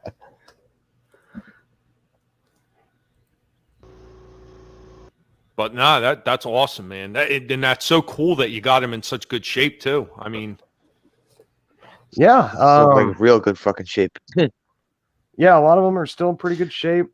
It's the older ones, the 1st through 4th, 5th series that are, got some rough cards still. Like I said, I used to literally carry them around in a stack with rubber bands, taking them to school, trading them. So there was some wear and tear on the edges. Some of them so bad where the sticker, you could see the sticker literally came off around the edge, but I managed to keep the sticker in the middle intact. But looking online on eBay, you can still find them. People are still selling them, but they're getting spendy, especially the first series and second. Those ones are, I think I've seen a couple cards going for, $40-$50. So, and that's nuts when you think about it, because the whole pack was like 25 cents. Right. I mean, I remember at one point when candy bars were 25 cents, and then they eventually moved up to about 50 cents. But yep, I mean, everything was can of soda cheap. was 50 cents. You could still have 5-cent candy. There were still 5-cent and 2-cent candy and stuff. Yep. Not anymore. That's inflation for you, folks. Yeah, I remember when I was really young. My mom would take me over to the local barbershop, and he also served as like a paper store too. This was so funny how some of those places did like multiple things at once. But yeah, she'd go in there in the morning, go get the morning paper and everything like that, and maybe she would get like a cup of coffee or whatever she was getting, and she would let me have a comic book that was 50 cents, and I would be able to get 2 candy bars for 25 cents a piece. So $1, you can get a comic and 2 candy bars. Right. You could barely get a candy bar now for $1. and you're not touching a comic book for $1 unless it's like a reprint of an older one, and it's like dirt cheap, which you don't even see that very often anymore. Shit, I'd like to go back to the days where you could pay $1 for 2 candy bars. Even that would be enough. Yeah, really. I mean, really, what is the? I'm sorry. Go ahead. I was just saying, you really want to kick yourself in the butt. Think of the Star Wars figures were going for about $1, $1.50 when they were out. Oh, they were $1.75. I remember how much they cost. They were $1.75. I was buying GI Joes for like $3.25. $3.99 was where I would go to for GI Joes. Well, that's I was talking about that earlier, JJ. Same thing with the original Transformers that came out, the mini cars, because they were the first part of the line that ever came out. They were only $3.99 a piece. Yep. I mean, if your parents were cheap, they bought you GoBots, which were like $2. Yeah. Freaking GoBots. Yeah. Yeah, we just didn't keep stuff in the box back then, though. The Star Wars was the origins of the craze of collecting, and back in those days, I can remember getting Star Wars. Like I remember getting the Dagobah system for Christmas one year. I thought it was the coolest thing ever, and I see pictures of it, old Christmas photos, and I just want to yell at that little kid, like, "Put that thing back in the box! Go hide it somewhere!" Hey, Snow. When my dad had bought me a bunch of those figures, he bought me the droid manufacturing one playset. God, what was that? It was droid building set or something. Yeah. Where it just had like a big ramp. Oh, yeah. The Droid Factory. The Droid Factory. That's it. Yep. I had that one. Nice. It's supposed to be based off the Jaw. Something off the Jaw was. It was a Droid Factory. Yeah, it's still sitting. It's still sitting over my father's house somewhere. Very I cool. used to have the Rancor monster. Damn, I wish I held on to that. Wow. Oh, I wow. Christmas one year, quote unquote Santa Claus, he dropped off the walker, the 4-legged one. Oh, the Yeah, AT-AT. Yep. Right. That sucker. Being a little kid at the time, it looked like the biggest Star Wars toy ever. It just looked huge. And going back, it wasn't that big, but it was a big box. For Star Wars toys, it was like one of the biggest, I think. And I remember I was just ecstatic when I got that. Yeah, I got one of those for a birthday present, but it was a later release. It was in the marble blue packaging. I don't know if you remember the cards from back then. It was right around the time between episode 1 and episode 2, I believe. But yeah, all that stuff of mine, I've showed pictures of it. 12 to 15 totes full of a collection, if not more, boxes. I gave it all to my granddaughter because I had nowhere to store it. Thousands upon thousands of dollars in collectibles. no. Well, no, it's all still intact. I can go look at it any day I want. It's just it's gonna be bad. just- ending to this.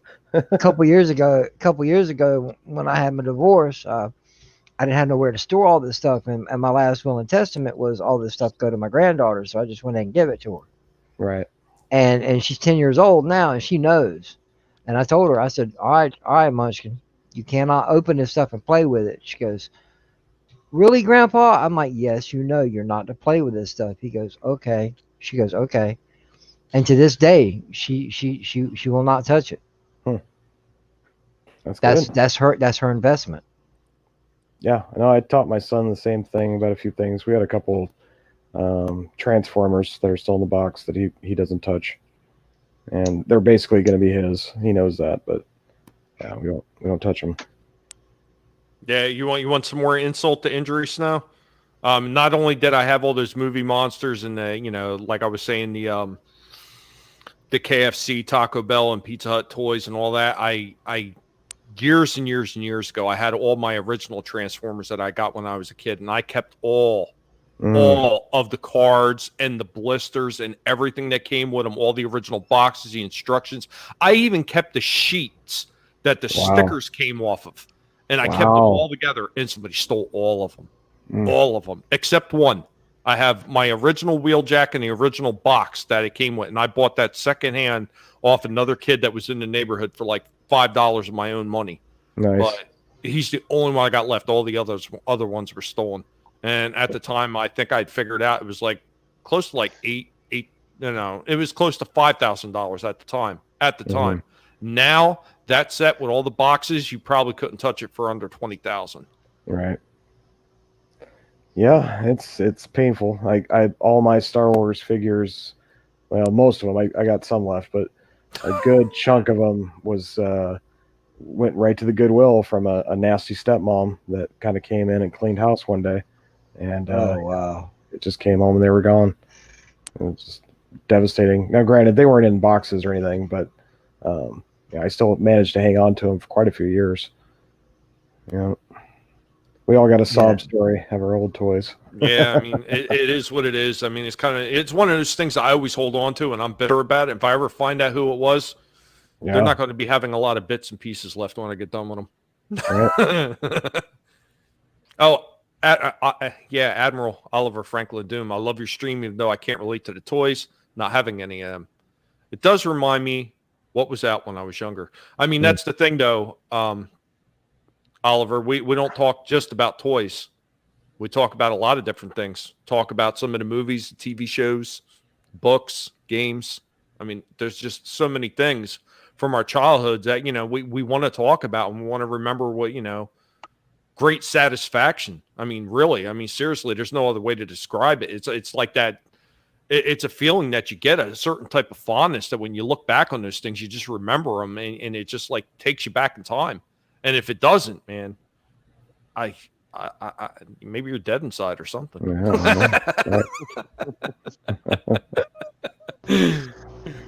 Okay, just wow. You're dead inside. Yes. It's a possibility. Yeah. Yeah. Just wow. Yeah, it got low peen count or something. I don't know.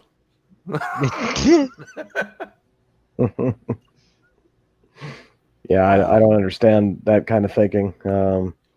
Being in my 40s now, it's still nostalgic for me, even all these years later, to see an old toy that they hadn't seen in years and to tinker with it again. And there's something fun about that, So I don't know who wouldn't enjoy that, to be honest. Yep, and this is exactly Like he said, like Tommy said, joyless people. That's who wouldn't enjoy that. yeah. And see, Right. this is exactly why we got to remember these things with fondness. That way, we know what we're fighting for when we speak out against these people that want to see this stuff destroyed. You got to come from a place of from love and fondness, or it's not worth fighting for, in my opinion. So you just got to go over why you love them so much. Yeah, it's definitely kinetic, especially like when you talk about Star Wars, the kinetic love of the time period, the movies, the toys. It was a special time, to be a kid. I was lucky enough to be a kid during that time, and that's why you saw such big sales and such box office hits. And then nowadays, granted, they made their money in the movies, but the toys suffered bad, recently, with all the new Star Wars stuff. It just goes to show that you got to make, great movies, great characters, and it'll transfer over into the toys, and it'll create nostalgia that'll have obviously last for decades, maybe even centuries, Yeah. Also, maybe don't charge $24 for a fucking purple hair Laura Dern figure. All right. That's not gonna sell. Nerd crack is a hell of a drug. I have to comment on what Ollie said. Mrs. Doom, man, he's got an awesome wife. Because between the both of them, but he says it's mainly because of her. His house, his living room is decorated in Star Wars and Star Trek and Ghostbusters and stuff like that. He showed pictures of it, and I'm gonna tell you what, man. You want to see some nerdom? Look at his shit. It's complete and utter amazement that he found a woman that would do this.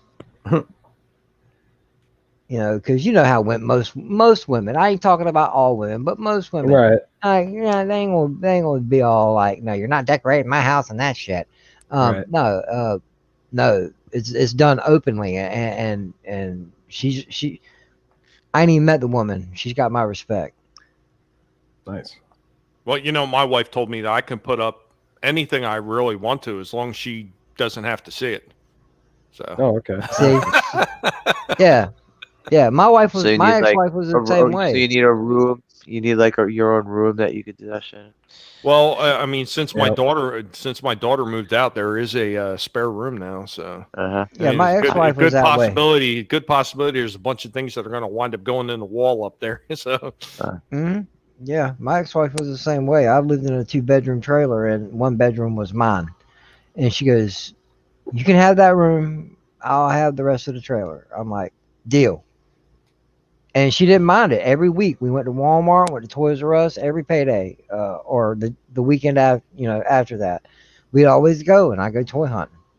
I spent assloads of money on it. KB Toys. KB Toys. KB, yes. Oh yeah. Yep. That's where I bought Mortal Kombat. But I didn't go to KB too often because they always had the mall prices. Right. Unless you found a coupon. You can sometimes find coupons for KB Toys. What were you saying? That's where you got the Mortal Kombat? That's where I got my Mortal Kombat Genesis version, the first console Mortal Kombat. I remember I pulled a coupon out of one of the, I think it was Electronic Gaming Monthly was the name of the magazine.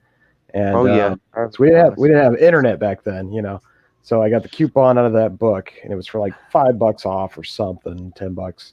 And went down to KB Toy Stores. I skipped school that day just so I could go buy the damn game. Merchandising.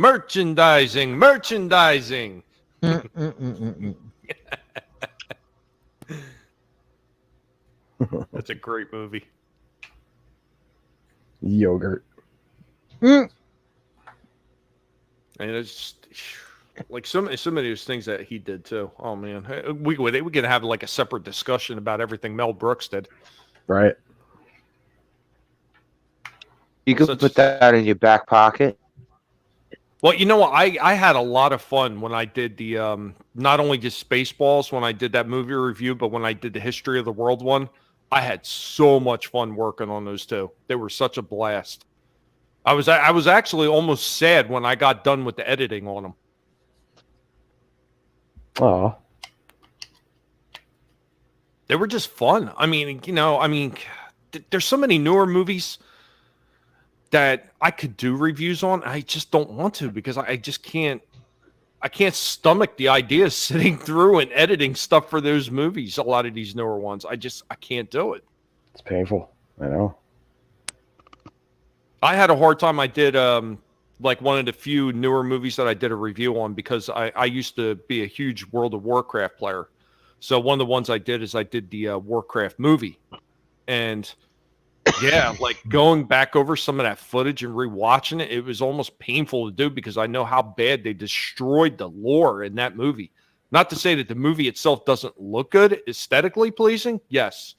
Lore-wise, piece of trash. Just, it is what it is. Did anybody own the original Millennium Falcon? If so, I had a bare bones one that was a hand-me-down. I never got that. I was. There was no accessories on it, but it was a hand-me-down.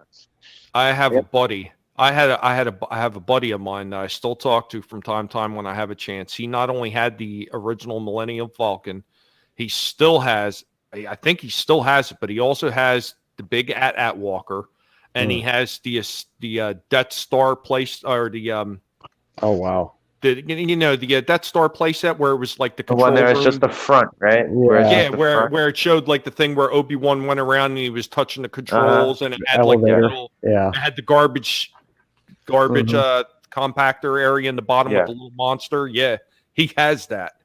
Nice. The only thing I really have left is the Jabba the Hutt playset. It's missing one piece. I still have a few. I got a few Empire Strikes Back stuff. I think the one that's probably the most sought after would be either my TIE Fighter from the original Star Wars or my Slave One. I do have a Slave One Boba Fett ship. Nice. The original? Yes. Nice. I have the box still, but it's a little rough. See, that's all I'd care about when it comes to collecting Star Wars is the Kenner ones. I don't want any. Yeah. I don't want any of the '90s remakes. I have the twin pod cloud car, which I had signed by Ooh. Billy D. Williams because it was the only vehicle, I believe. I may be mistaken on this, but I believe it was the only the only vehicle with his character on it, his figurine. So I had him sign that one. You can fact check me on that, but I'm not sure. They did release a separate Lando figure with the light blue shirt and everything, and he had that plastic cape. Yeah. Yeah. Had that same dumbass cape like Vader and Obi-Wan and everybody else had. Yep. Yeah. Yep, I have that one. I have that Lando, and I have the Lando that's dressed up in the Jabba Palace. The skiff card. Yeah. Yep, Yes. gift card. Yep. Yeah. Still got his helmet and his little staff thing. Yeah. I'll have to show you guys my collection on the next time. Yeah. I gotta get it. I'm almost done setting it up. I've been kind of redoing it.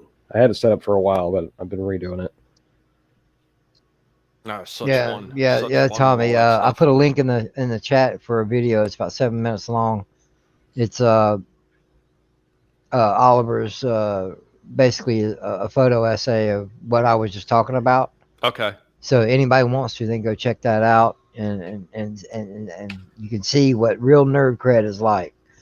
Yo, Tommy, give me 1 second. Tommy, I gotta jump out and throw out the trash 1 second before the garbage truck comes. Okay. All right. Yeah, we're going to wind up wrapping up soon, I think. So I don't know about anybody else, but I'm starting to feel like worn out. It's been a hell of a Dude, week. whoa, the garbage truck is coming after midnight? Really? Oh, he's probably making sure it goes out for first thing I in was the gonna say, morning. where the hell you living at? All right. I mean, I had a hell of a week, Snow. I mean, everything that's been going on. My Yeah. daughter had two of her friends come down, and they got everything together. And my daughter and she was almost like an adopted daughter in a way. It was her best friend that was living with us. They both Okay. decided that they were going to move out, and they're going all the way up to Pennsylvania. So Oh wow. it was kind of a long weekend. Had a cookout for them, said goodbyes and everything like that. Because who knows when we'll see them again? It's going to be a long time. Oh well, I feel you, man. Saturday night I did the Tuck and Roll show, and that sucker went 4 hours, and by the end of that 4 hours, I was like just over it. I don't know how some of you guys do it. I mean, I remember thinking, man, I don't know how these guys sit for 4 or 5, 6 hours at a time doing these streams because it's intense. There was a couple times I had to like cut out and get up and kind of walk around just to get some circulation going and go to the bathroom, Well, That yeah. I got stuck with the Y wing. Before, I know you've at least heard of DJ Odyssey and between DJ Odyssey and Jedi Bill 797, I was a part of let me do the math real quick, a 98-hour stream. DJ did a 48 hours, DJ Odyssey, of course. and Jedi Bill did a 50-hour. Yeah. Well, that's why he has 8,000 hours of watch time. yeah. It's like, yeah. Once you babysit guys like that for hours upon end, it's like, okay, yeah, okay. Someone says something funny. Can we just move on, please? Get it over with. It's difficult to do. Yeah, I bet. I can't do it. I need my watch time too, but man, like that 4 hour stream was tough. Yeah. I had some of the same one, Wookiee. X-Wing, Luke's X-Wing, Vader's TIE. I love those because you had the little button in the middle where the wings, the little buttons where the wings would fly off. I had one of the newer versions. I believe it was the Empire Strikes Back line, the battle damage ones, where you had stickers you could put on the vehicles, and instead of the bright white, the X-Wing was now a gray. Well, Wookiee had his own way of doing the battle damage because apparently what he did is he burnt up one side so it looked like it had battle damage on his cloud car. Oh, damn. Damn. Yeah. Yeah, the B-Wing that didn't survive Christmas. That was a weird ship. I liked it, but it was weird. Hey, if you're lucky enough to get Carrie Fisher to sign something, her autograph shot through the roof after she passed. Yeah. It's kind of sad how celebrities get more famous once they're gone. Yeah, they definitely become more valuable as far as signatures and stuff goes, and it also has to do with how often they sign stuff. So like that's why like Stan Lee stuff's not as valuable because he signed a lot of stuff during the time. He was all about fan service. Yes, he was. Yeah. Imagine going to the Model Railroad Club and spending most of the time reciting Mel Brooks flicks verbatim. There were 5 of us that forgot all about running trains. Yeah, the one famous thing I want to own in my lifetime, if I ever have, a good chunk of money, is I would love to have something written and signed by Bruce Lee. But to get something like that is damn near impossible now because most of that stuff's in museums and kept away by family and friends. Yeah. So, if you get a chance to meet one of your favorite heroes or whatever, take it. Take that opportunity and get your autograph. Like I've got to meet Robert England. I got to meet Hulk Hogan. A couple, Too Short. So these are people that were a big influence in my life. So if you have a chance to meet, some of your childhood heroes, do it, man. Do it. Take the opportunity. You'll thank me later. Yeah. there's no time for waiting for tomorrow, because tomorrow may never come. Exactly. Right. Or you get a Well, pandemic just like and you can't even meet them. well, even if it being how YouTube's like the big thing at the moment. These cameos. If I don't know if you guys have seen them or not. Yeah, yeah. Where you Okay. could pay like $15 to a celebrity to. Yeah. Well, Yes. the prices may vary, but I'm just going to use this as the example. Ellie at the Orville family, she's got her opening with the two characters from the Orville. Mhm. If anybody's watched the Orville, uh, Scott Grimes and Adrian Pilecki. Mhm. I can't remember their character names at the moment, but uh, she had a cameo, paid for a cameo, and it kicks off her live stream. So that's another way of doing it. If you can't physically get someone to a signature or something, hell, have them introduce your channel before your streams. There's a website, I can't think of the name of it. There's a website literally dedicated to that, where you can find all kinds of different singers, artists, actors. Yeah. Like Yeah. we had one here locally down here for it was like a local high school down here. I caught it on Facebook. But they hired up Napoleon Dynamite to do like a shout out to the high school. So that was kind of cool. Nice. Nice. Wookie, why am I not surprised to see you drop the name of Bob Lazar? Who's Bob Lazar?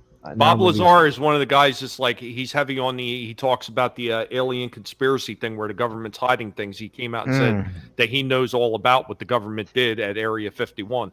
Nice.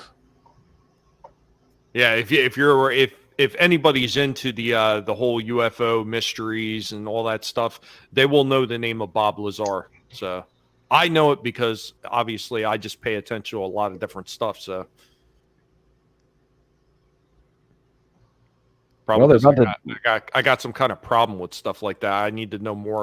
That's a whole other stream, but yeah, there's a lot of cool stuff coming out about aliens. So I'm excited to see what the government finally drops. It's about time. I still think a lot of people are not going to be prepared for what they may say. Well, unfortunately, it throws a lot of religious beliefs kind of out the window. It's going to make a lot of people that are hardcore religious kind of freak out a bit, because it takes away the whole we are special type of thing. We're not the only ones type of thing. So. But if you're still spiritual and you can look past that and kind of accept the fact that there's other but stop and think about it. With millions of stars and millions of star systems and the vast blackness of space, if just one planet had intelligent life on it, wouldn't that be just a big waste of space? Right. Well, you know what? Here's what I'm going to say, and I'm just going to drop this once because it's not something that I'd like to specifically talk about a lot. But I think that you can actually take religion, and it could still work with alien presence. Because here's the thing that I think everybody gets wrong when they start talking about religion, and they talk about, they always go, God created man in His image. Okay, well, how do you know that the beings that He created in His image was mankind here on Earth? What's not to say it wasn't some alien race on another planet? Mm-hmm. Mm-hmm. And what if God is kind of like a creative being, or not necessarily the overwatching God that they give you in the Bible? What if this is a being or an entity? I can't even say a being because it would be an entity, because it would have to be almost pure, energy to be able to do things it does. What if it just goes from place to place and just creates, and that's all it does, and it keeps creating, keeps moving along and creating? What's that movie Ridley Scott did, that Alien prequel? Prometheus. Prometheus. Okay, I believe he really kind of hit a nail on the head with what he was looking at there, with the whole one species kind of devolved into another one type of thing. That was some interesting stuff that he came up with in that movie. And I could totally see that perspective of it, Tommy, like looking at it from like that movie, and how Ridley Scott kind of made it make it seem like, What do you call the beings? The architects? yeah, and how we're all connected, Yeah. somehow. Yep. Very interesting stuff. Well, and this is another reason why I can say that too, with a straight guinea face,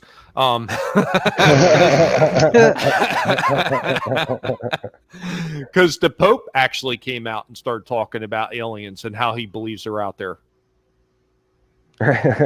What does the Vatican know about it?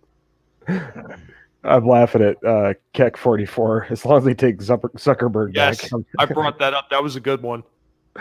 Oh, that's good. Yeah, I mean, the Pope came out and talked about it himself. So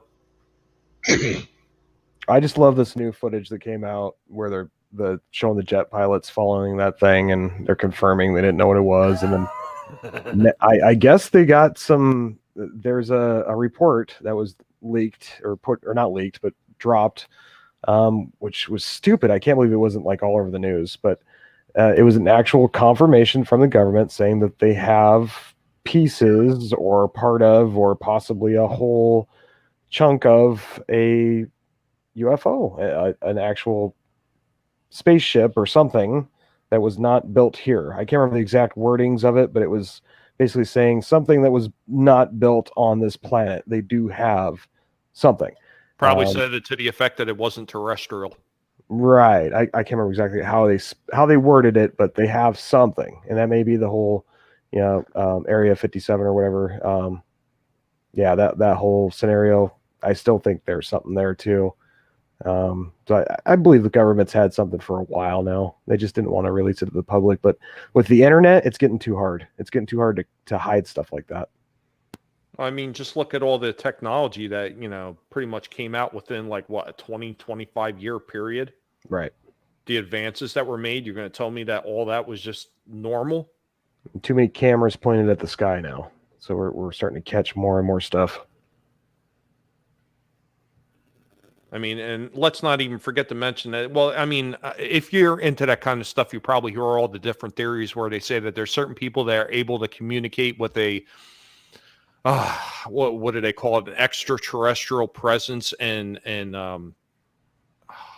it's basically like they're able to connect with people from different worlds and learn their technologies or peer into what their worlds are like and what their technologies are like.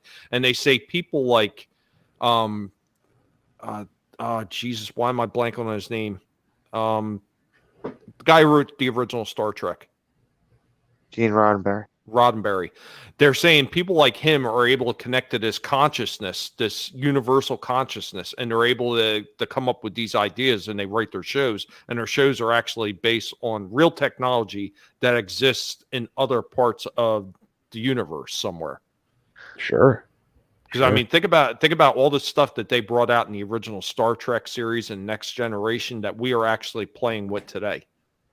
Well, and you ask me about like ancient civilizations and how they were so infatuated with the stars. I believe they saw stuff too back then, that they couldn't explain and had to try and wrap it around their heads some way. That's why we see these crazy, carvings and pyramids and stuff that just didn't seem possible for mankind back then that are being built. And I think we've been dealing with them for a while,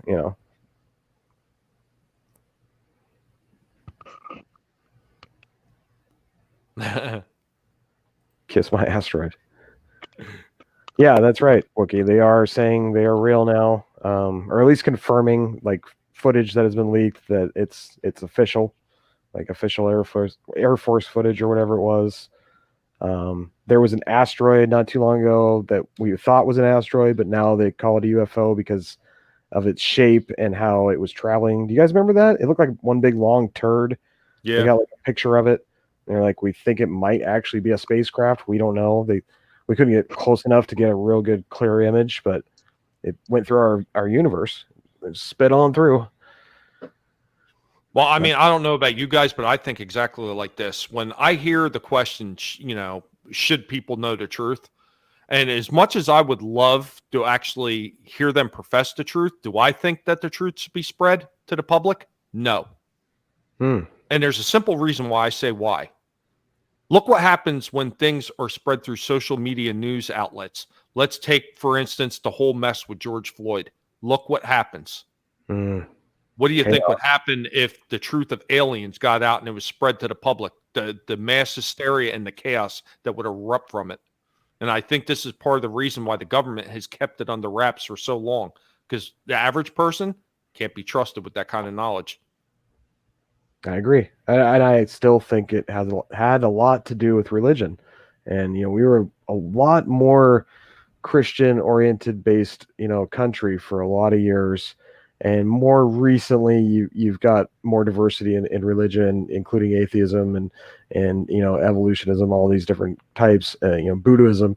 So I think the general public, especially with the internet age and being more connected, I think we're being softened up for it, and that's why we're getting little tidbits here and there, because eventually you're gonna have to drop the information, because eventually somebody's gonna get some good footage of something and leak it, and then we're gonna be in shock by it, right?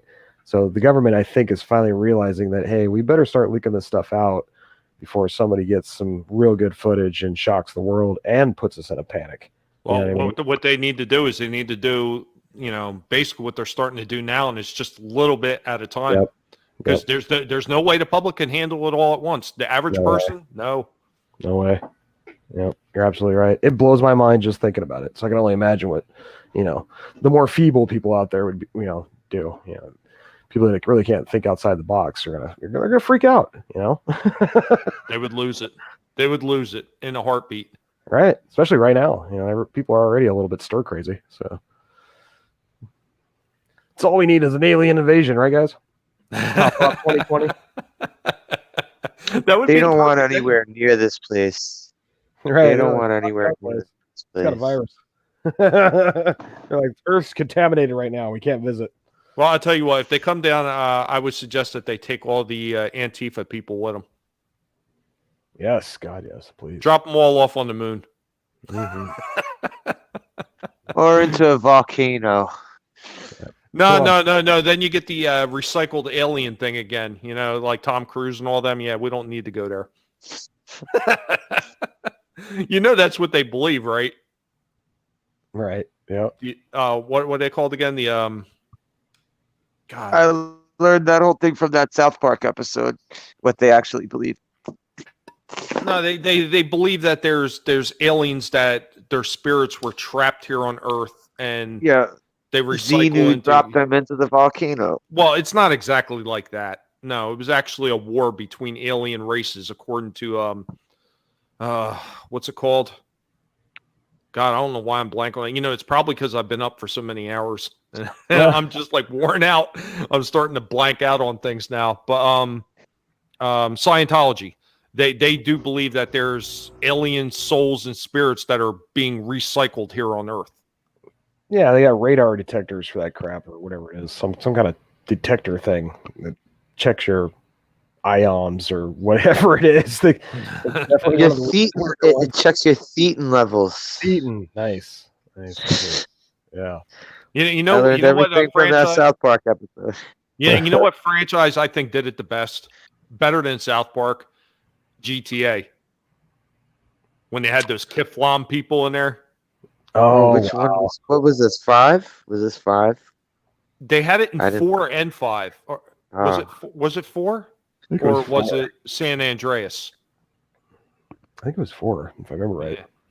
Because in the 5, they did it a lot more because it was a lot more involved. Because as Michael, you actually wind up joining them, and they keep asking for more money. Because that's what it is. It's a fucking racket. That's exactly what it is.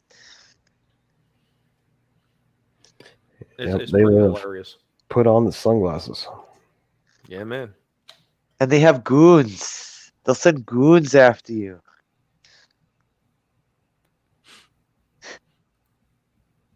Use them as fertilizer to colonize. Uh-oh, we gonna get shut down by Scientologists out in the chat. My bad. I'm sorry. I didn't mean that shit. Yeah, come at us. I got an Sorry. army of guinea pigs ready to nibble off your toes.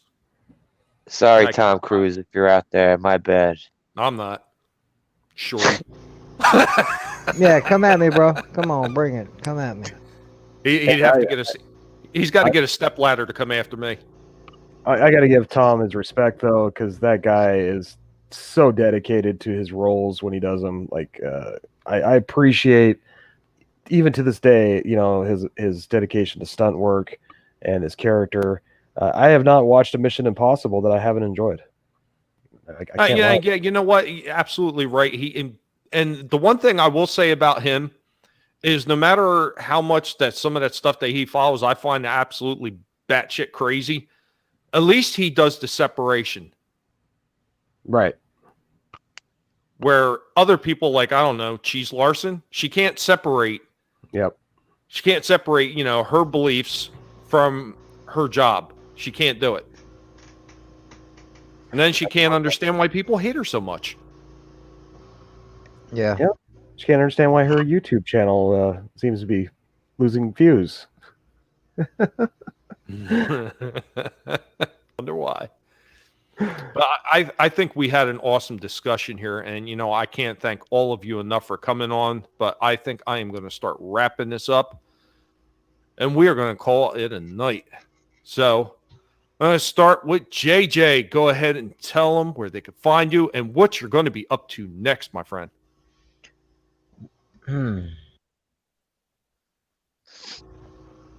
Sorry, guys. What's happening, everybody? It's your boy JJ. I'm a little bit everywhere. I'm a miniature stream whore right now. Tomorrow night you'll most likely find me on over on Cal Central and Big Afford Entertainment simulcast for the Chaos List. It looks like, as long as Tommy will have me, I'll be showing up here on Monday nights with him and shooting the shit and talking about retro stuff whenever I can remember it, at least. And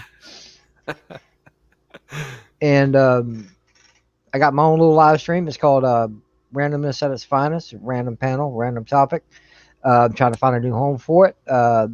My next one's yet to be seen, but it should be coming soon.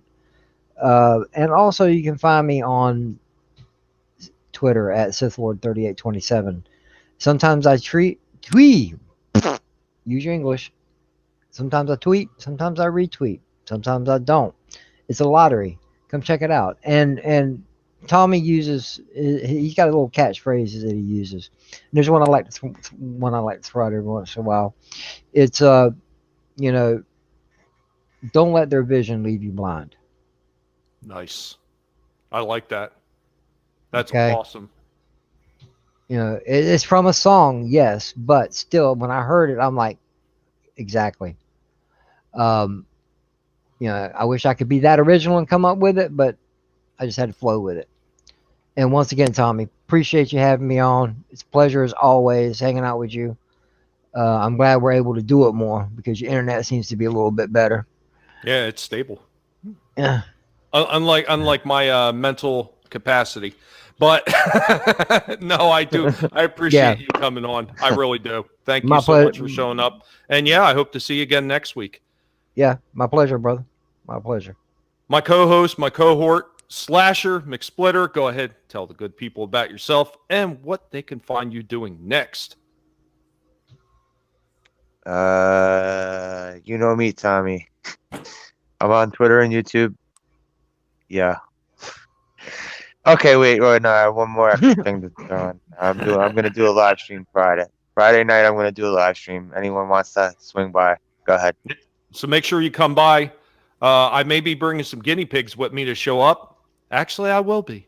But you just won't know because I'm going to be slinking into the background. Nobody's going to notice at first. But be sure to come by Friday and check them out and show Slasher some support.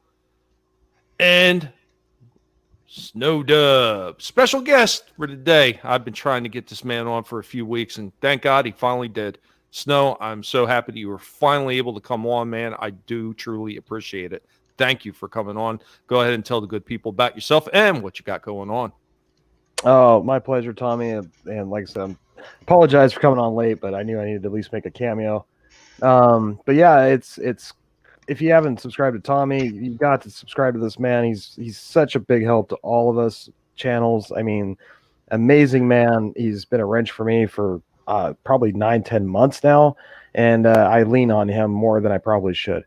Anyway, Snow Dub Music and Entertainment, you know me, Jolly the Crazy Puppet. We do crazy puppet antics, got great music, great shows. We did the Tuck and Roll show last Saturday where Slasher McSplitter himself actually put the whoopings on some guy in a wheelchair. Put in and check that out. But yeah, lots of great funny videos over here. Good. Thanks for having me on, guys. It's great. No, I truly do appreciate it, man. I loved having you on, man. I've been waiting to hear you talk about these garbage pail kids. I mean, when we first talked about it weeks ago, I was like, oh, hell yeah. You got to bring them on and show them off. Yeah, I was looking forward to that. For sure. I'll do Star Wars next time. I'll bust out the collection. Awesome. Nice. I'll be here for that. Yeah.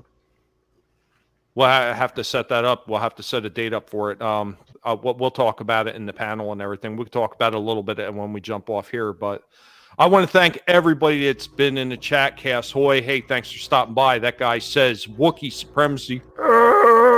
Kick 44. Ancient One, thank you for dropping the links in the chat and being the great guy that you are. Random Brad Creator. Admiral Oliver Franklin Doom, Curtis YZ, my man, who was also in there dropping the links for me. Curtis, I truly do appreciate you. This guy is amazing. He was like one of the first people to actually sub to my channel and was helping me out when I had like 40 subs and I was getting like maybe 5 views a video. Curtis was there, like, cheering me on, saying, man, you're going to be able to get this going. You're going to be able to get this going. He really believed in me, and, he helped keep me on track where I wanted to go. So, Captain Trek, thank you for stopping by. I'm sorry you couldn't join the panel this week. There'll be other chances for it. Believe me, you're not out just because you missed it. I'm not like that. I am very understanding. I know what it's like for things not to go the way that they should because it happens an awful lot. The Sentinel, thank you for stopping by. Darth Astor for being on the panel for a while. Thank you for stopping by. And everybody else in the chat, V-Star and everybody else that was here, I truly do appreciate it. Every time you guys come out. It does mean a lot, and I can't thank you enough. And you've been here with the most hated guinea pig on YouTube. Yes, YouTube despises, they hate us, but we are nibbling back a little at a time, and we will win. And we will catch you all next time. But just remember this before we go. Never let anybody tell you what you should and shouldn't say, what you can and can't like, and what you can and can't do. Because your silence gives consent. I'll catch you all next time. Later, y'all. Peace out. Tuck and Roll.